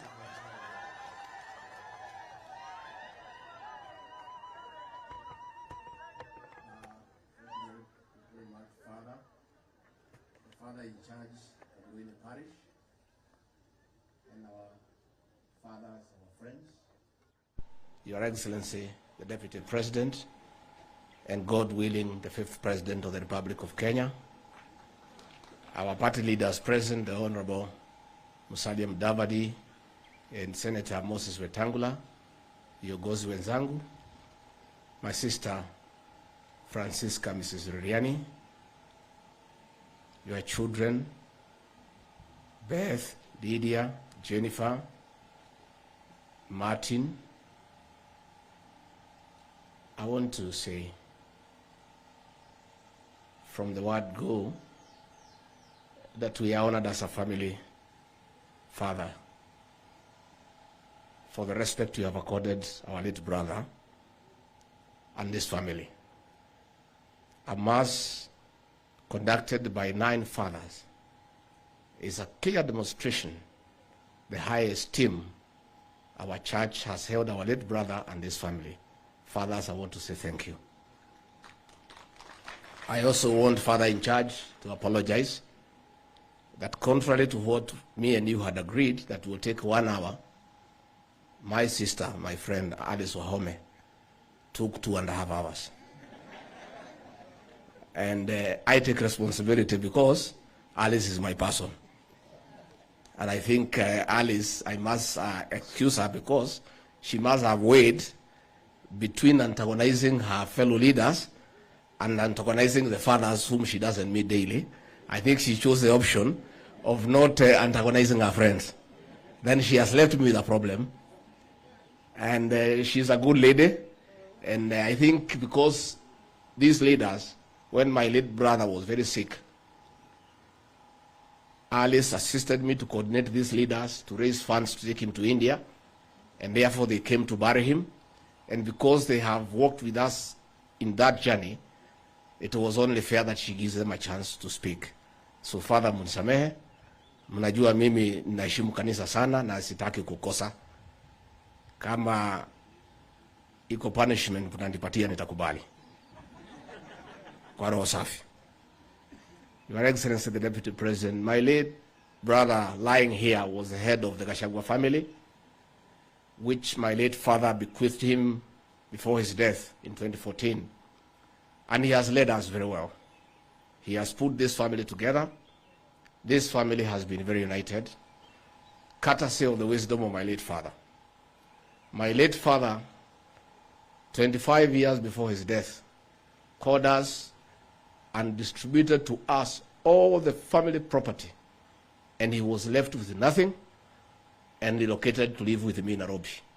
And therefore he left a very united family. There was never a quarrel about anything because of the wisdom of that old man whom we buried here in 2014. And James here, my eldest brother, has put this family together. And we really honor him for putting us together. our sister Francisca, on behalf of the Gachagua family, I have nothing but tremendous respect and honor to you for the way you have taken care of our brother in sickness. You are a wonderful woman. Not many women would undergo what you went. Many women I know in a similar circumstances have run away. You have stayed with our late brother. You went with him to India. You have taken care of him. You have been by his side. You are always with him to church, to the market.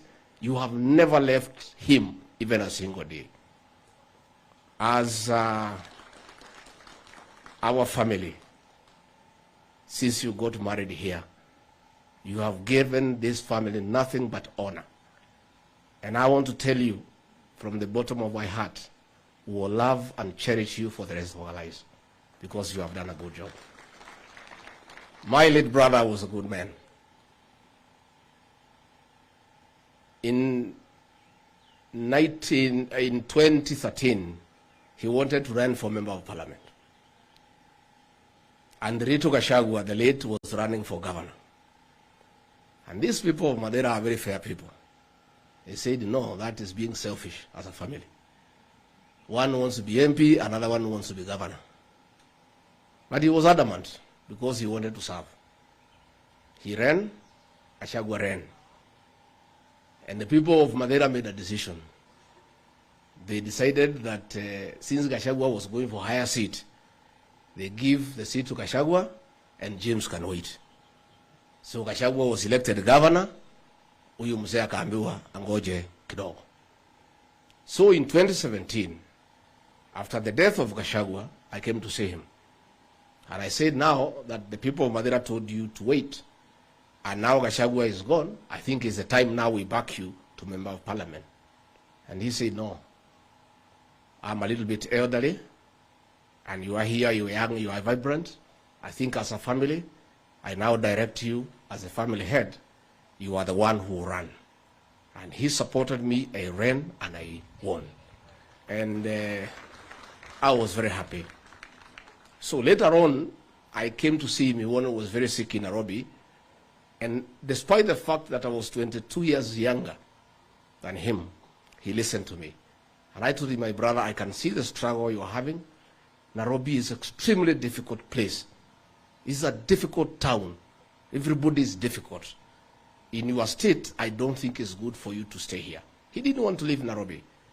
But I told him, since I listened to you in 2017, I'm asking you to agree to relocate home with your wife and just rest there because Nairobi is too hectic. And he agreed with me, and he came to this beautiful house he constructed, and he has lived here with his wife until the day he has left us.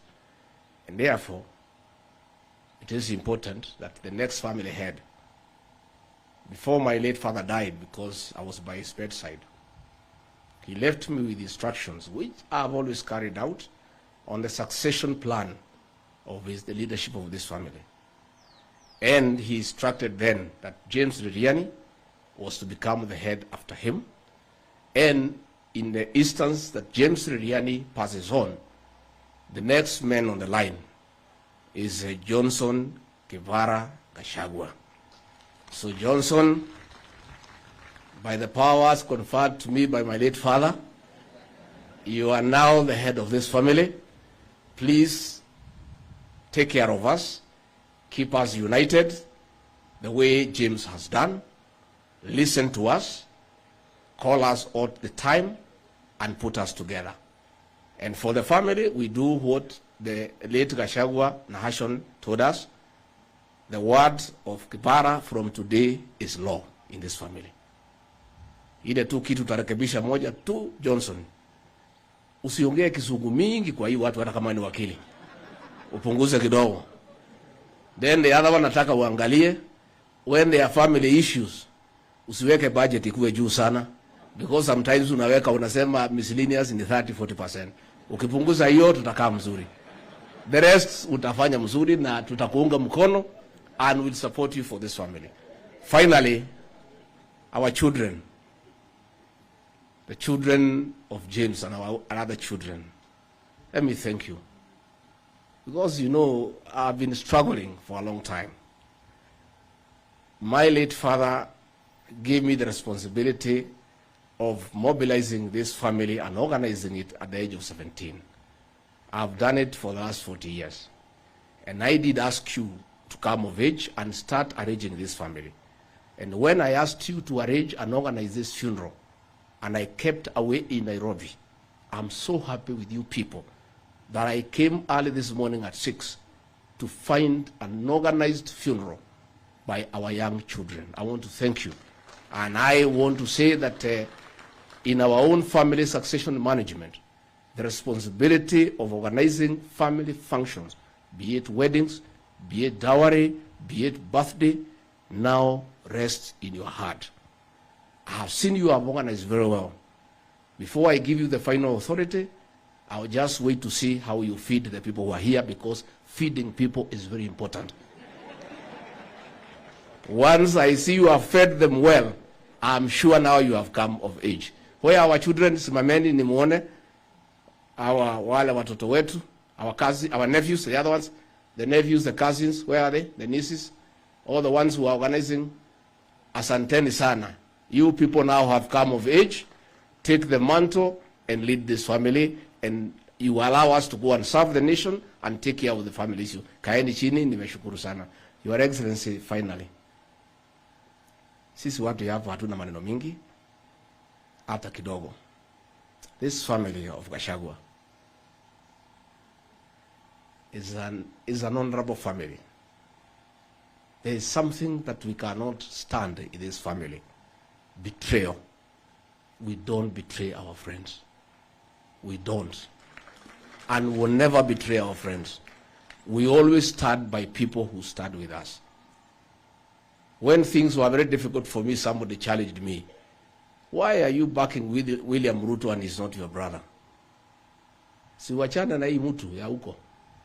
I say, no, William Ruto is my brother. He asked me how. His brother by association. When our late father died in 2014, he was here to bury our father. When our brother died in 2017, Governor Gachagua, William Ruto was here to bury our brother. When our mother died in 2020, January, William Ruto was here to bury our mother. Today he is here to bury our brother. Is he family or not family? Is he family or not family? And I have seen also Governor William Kabogo is joining our family. Because he was here in 2014, in 2017, he is here. He who buries your father, he who comes to bury your mother, he who comes to bury your brother, that is your friend. Don't listen to people who have never come near you when you are in trouble to tell you about those who are always with you. William Ruto, my boss and my friend, you are part of the Gachagua family. If you shall get problems from anybody, it will never come from this family. You know, I had some people saying, oh, if William Ruto picks Rigathi Gachagua is very strong. He could have problems like the ones they were having with Uhuru Kenyatta. Such a problem cannot come from a member of this family. I am a man who was in uniform. Mine is yes, sir, yes, sir, yes, sir. And we must also tell the people of Kenya, the problem between Uhuru Kenyatta and William Ruto could not have come from William Ruto. William Ruto is an honest man, and he's a good man, and he keeps his word. And therefore, William Ruto, the next president of the Republic of Kenya, you shall have nothing but total support and loyalty from Rigathi Gachagua, because that is the way he has been brought up, to have loyalty to his boss, to his friends, to his compatriots, because that is good manners and good upbringing. If you are brought up well, you cannot change when you are 57.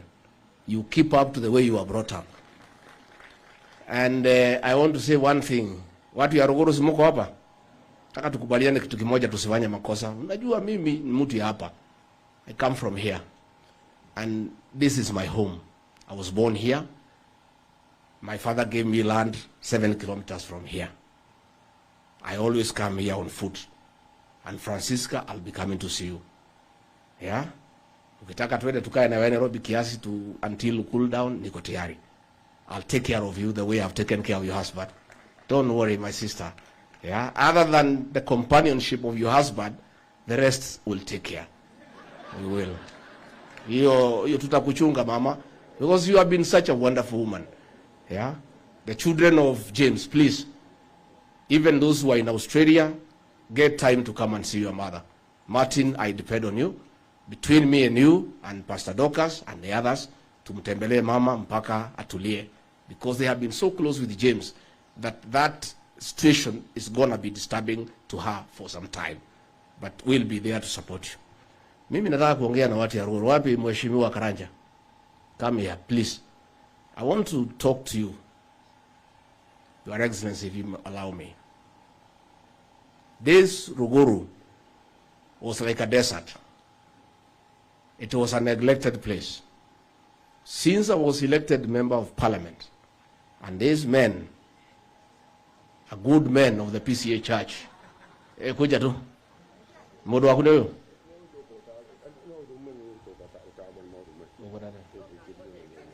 Ureda godi? Yeah?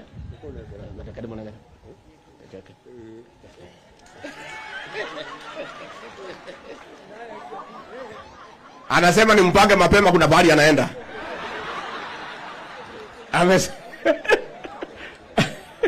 Ni sawa? Ni sawa. Wajana ni rafiki yangu anaitwa Mchangi. Unajua tuliagana na huyu Mchangi, tuliagana na yeye 18 years ago. Tukionana ninampatia giri moja.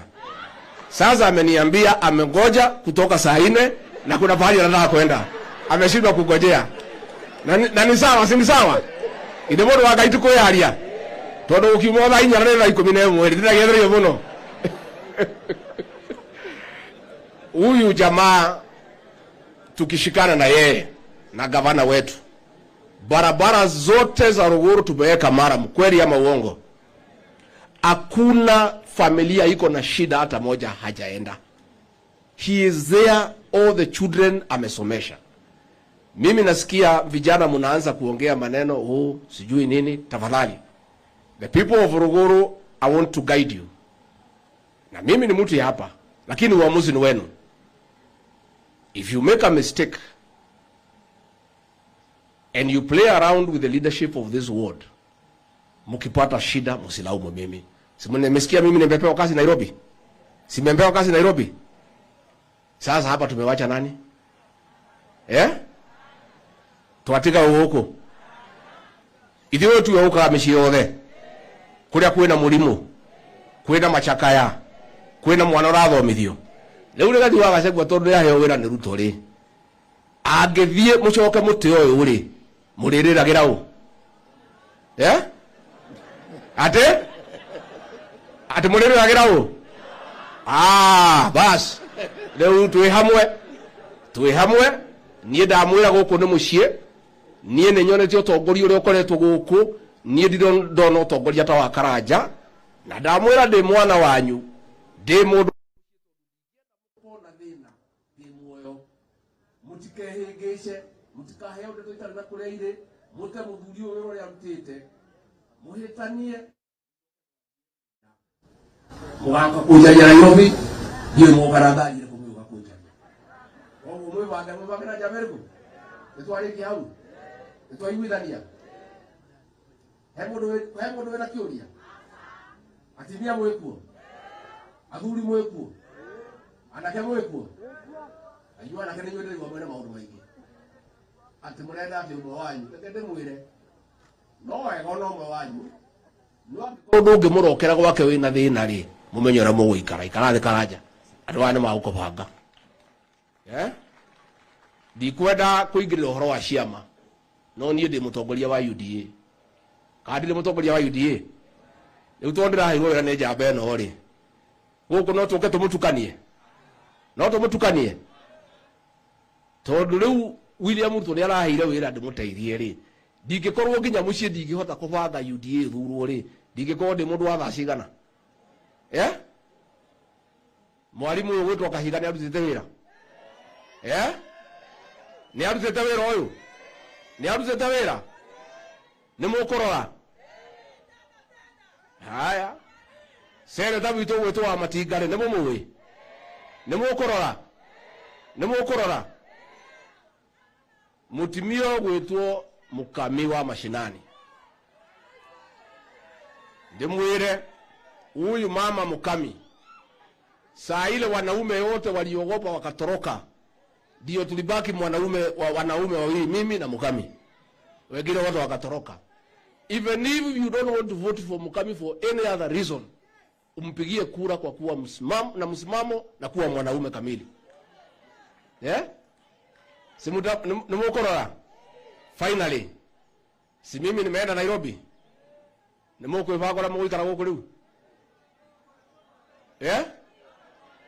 Ate demoteithie ndimuonie ura njirera muguikara wira uria ndirarutaga ndukae kuhitana. No nitukumwira no uria tutangitikira ni guthura ciama cia Azimio. Uguo no mwitikire? Ni mukwenda Azimio? Koguo Jubilee ni out niguo, na Kenya ni out niguo. Tucarie mundu wa UDA, gucarie mundu wa UDA. UDA ni kwanirira andu aria makwenda giti morie kwa UDA nigetha kuoneke mundu uyu wa kiama kiriku, kiama kiriku. Kandi mukwenda kundukania guku mucii? No mundukanie. Koguo kiama ni UD. Koguo andu aria mareciria mena ikiro no ni tukwaria na inyue turore mundu uguthomithia ciana cia ndigwa niguo, ukuheana ambassador na waragania niguo, uguthondeka macukuru, mundu iguagira andu tha na mundu tangiuka kurugamia wira uria ndirarutaga. Hau ni twarikanira uguo? Ndikwenda gukinya hau. Wenda kumwithira muthamaki wa Kenya na Your Excellency ningetukujulisha tu stage wa jiko pale nyuma yako pale. Ni kilomita 1.5 ama ni 2? 2 kilometers from here. Sasa nimekuja hapa asubuhi nimekuta kesi. Hawa wanasema watakupigia kura, lakini hawataki kuja Nairobi ukiapishwa. Wanasema pale wafunguliwe pale, kuwekwa screen na TV. Iko hata kamati imetengenezwa. Wanasema ng'ombe ya kuchijwa ni 35 na mbuzi na mchele na soda, hata wameweka mtu ya vote of thanks tayari. Kwa hivyo sisi sherehe tutafanyia wapi? Kadiwa mkwenda na Your Excellency, kwa sababu utachaguliwa. Tunakuomba, kuna kitu moja rais moja alikuwa anafanya, tunataka ufanye, na tunakuomba kwa heshima. Any one time unakuja hapa State Lodge, unafungua milango, watu unapika mchele, nyama, nini, watu wanakuja huko wanakula, wanakuambia kwa heri, wanaenda. Kakoni nungemurenda hiyo tu. Na hiyo haijafanyika. Uhuru wetu na ni wetu ni hapa 10 years. Hakuna mtu amefunguliwa hiyo mlango. Anakujaga anaingia peke yake, anakaa, anaingia ndani, anafanya nini? Tunakuomba kwa sababu sisi tutakuwa majirani wako. We'll be your neighbors here. Unatufungulia, tunakuja huko, tunakaa, tunaregarega huko, tunapiga story huko, na hatutaki hata chochote. Tunataka tu kukaribia huku kuhutia gishuri kati huo. Kati kuhutia gishuri. Kwa hivyo kwa nimetaka kumwalika kwa heshima kubwa naibu wa rais William Samoei Ruto, the fifth president of the Republic of Kenya. Asante sana.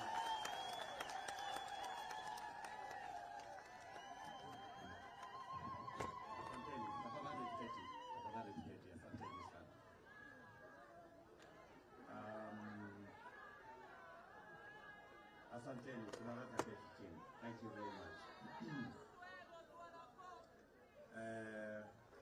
Mama Francisca na familia ya ndugu yetu James Reriani Gachagua.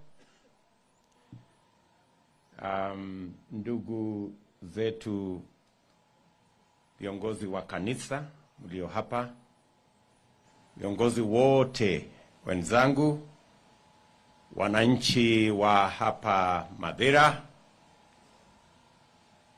andoa Mathira ya githomo moriega. Bwana Yesu asifiwe. Mimi nitakuwa mfupi wa maneno kwa sababu tuko na shughuli nyingine kule Kiambu. Kwanza mimi nimekuja na rambirambi zangu na familia yangu na marafiki wengi wa familia hii ya ndugu yetu Rigathi Gachagua.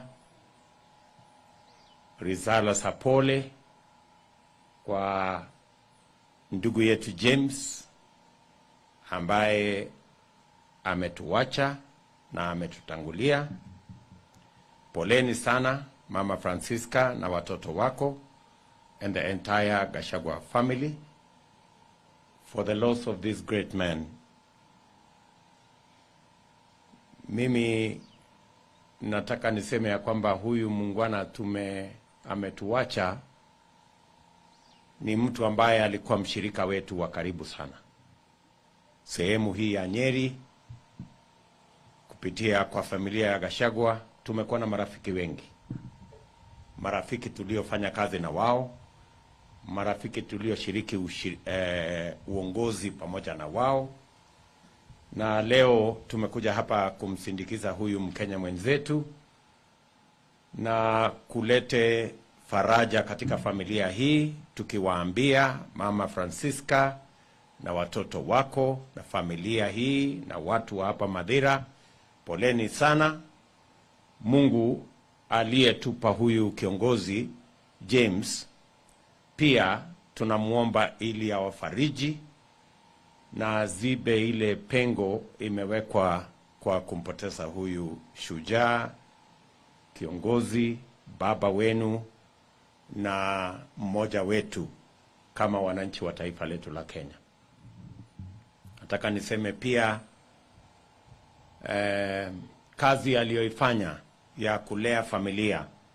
We have seen a wonderful family, painstakingly brought up by Mama Francisca and James, and we are truly grateful to this family for the Kenyans that we have today. Responsible people, hard-working citizens who are helping us build our nation. Tunasema asante sana kwa mzee James na pia kwa familia hii kwa yale mazuri yote umeyatenda. Nataka nimshukuru pia ndugu yangu Rigathi Gachagua kwa sababu kupitia familia hii tumepata marafiki wengi. Mmoja wao ni huyu Kandaya Wera ambaye sasa tumeungana na yeye kwa shughuli ya Wera ni Wera.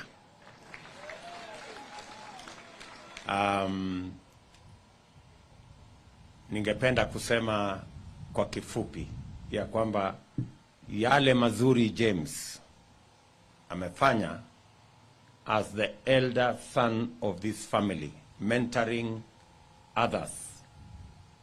I want to truly be grateful to James because through his mentorship, we have Rigathi Gachagua, who today is working with us. Na bidii tuliyoiona kwa James, discipline tuliyoiona kwa James, ama nidhamu tuliyoona kwake, ni ile ambayo tumeona kwa Rigathi Gachagua. Na hata ile kazi aliyofanya kanisani kumwabudu Mungu is the same traces we see in Rigathi Gachagua.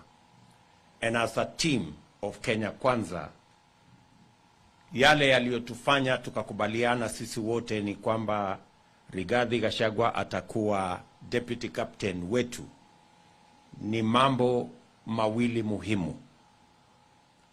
Jambo la kwanza ni kwa sababu yeye ni mtu wa bidii na vile vile yeye anashughulika na mambo ya Wakenya. Every other time I have had a conversation with Rigathi Gachagua, it has been about the people.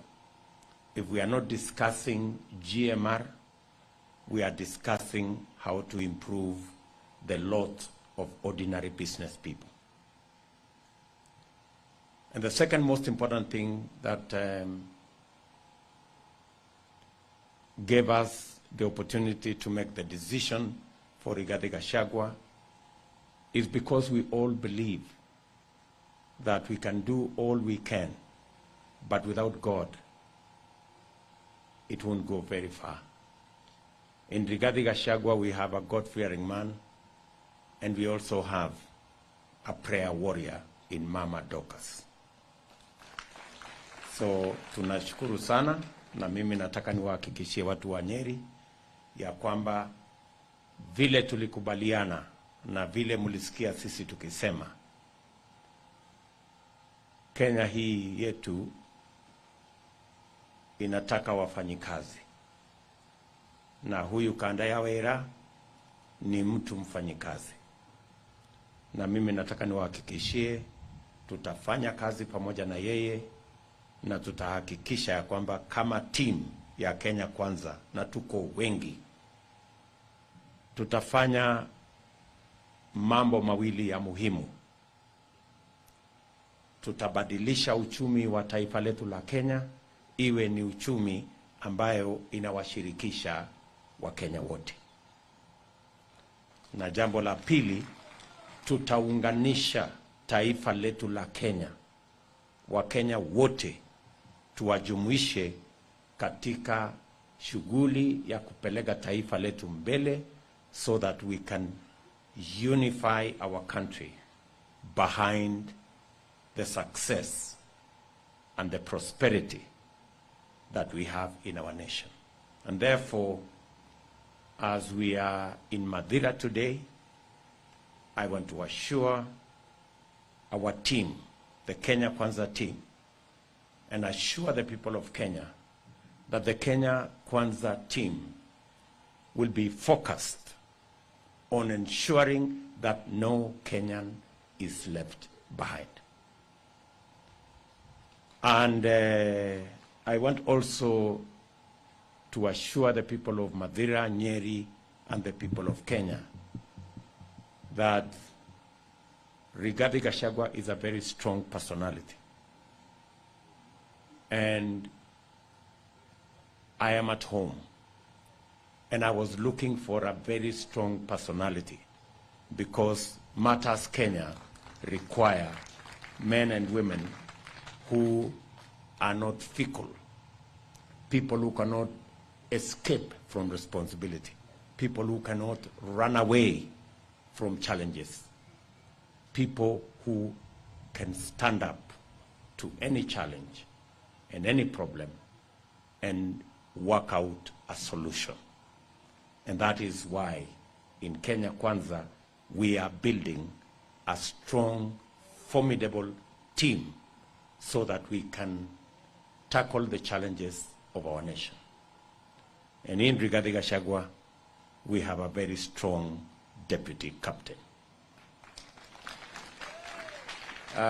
Mwisho, ningependa kusema ya kwamba tukielekea mbele, tofauti kati yetu na wale tunashindana na wao ni kama usiku na mchana. Wale tunashindana na wao wanatuambia hadithi za jana na juzi. Sisi tunapanga uchumi wa leo na kesho. Wale ambao tunashindana na wao wanatuambia ya kwamba wanataka kurekebisha katiba kufaidi viongozi. Sisi tunasema tunataka kubadilisha uchumi kufaidi Wakenya wa kawaida mamilioni katika taifa letu la Kenya. Na hapo ndipo tofauti iko. So Wakenya wako sasa na uhuru wa kuchagua. Aidha watachagua watu wa jana na juzi, ama sisi tunaopanga leo na kesho, ama watachagua wale wanapanga kubadilisha katiba kufaidi viongozi, ama sisi tunaopanga kubadilisha uchumi kufaidi wa Kenya wote. That is the contest and that is the difference. Kwa hivyo mimi nataka niwashukuru sana na niwaambie wa Kenya, mahali Rais Uhuru Kenyatta na mimi tulianza pale nyuma, tukapanga mambo ya reli, tukapanga mambo ya mabarabara, tukapanga mambo ya elimu ya watoto wetu, tukapanga mambo ya stima na yale mengine mengi. Hapo tutaichukulia kama Kenya kwanza na kuipeleka mbele.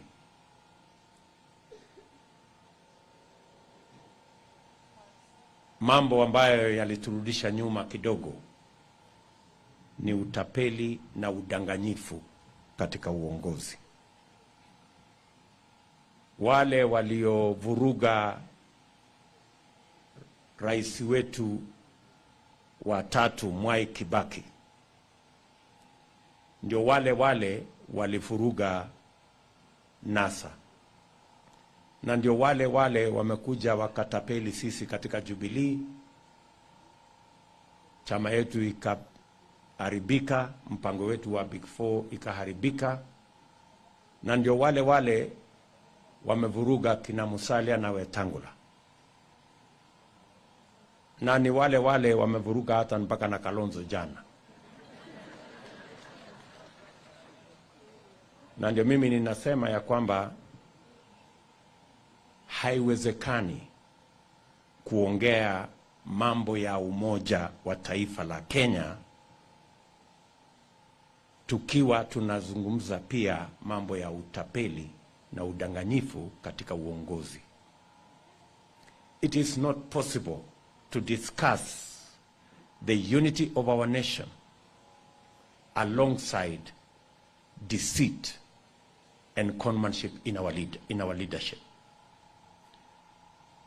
The deceit in our politics is what is undermining the unity of our nation.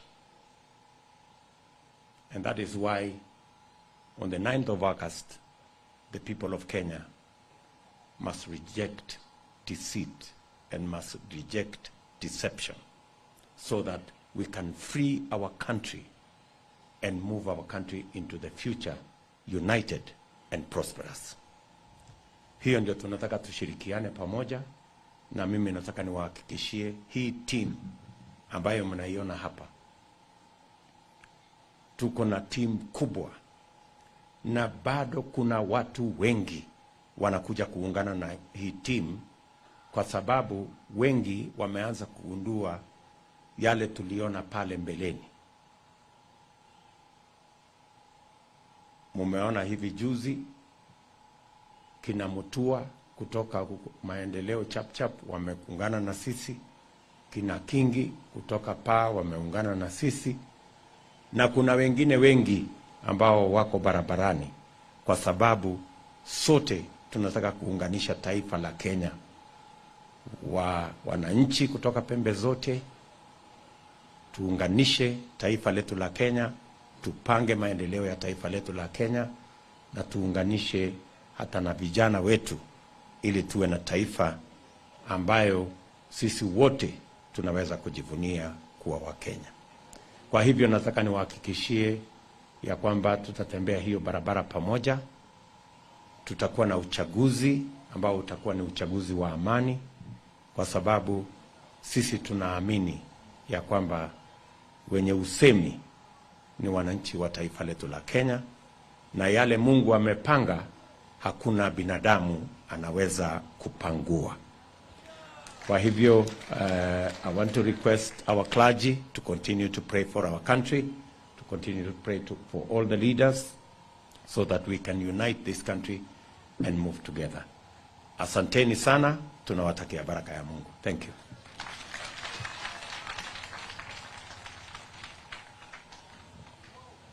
Tumpigie naibu wa rais makofi mazuri, tumpigie. Asante sana, tunashukuru sana. Tunapotamatisha ratiba hii, ningemkaribisha Mathira. Vote of thanks. Karibu Mathira.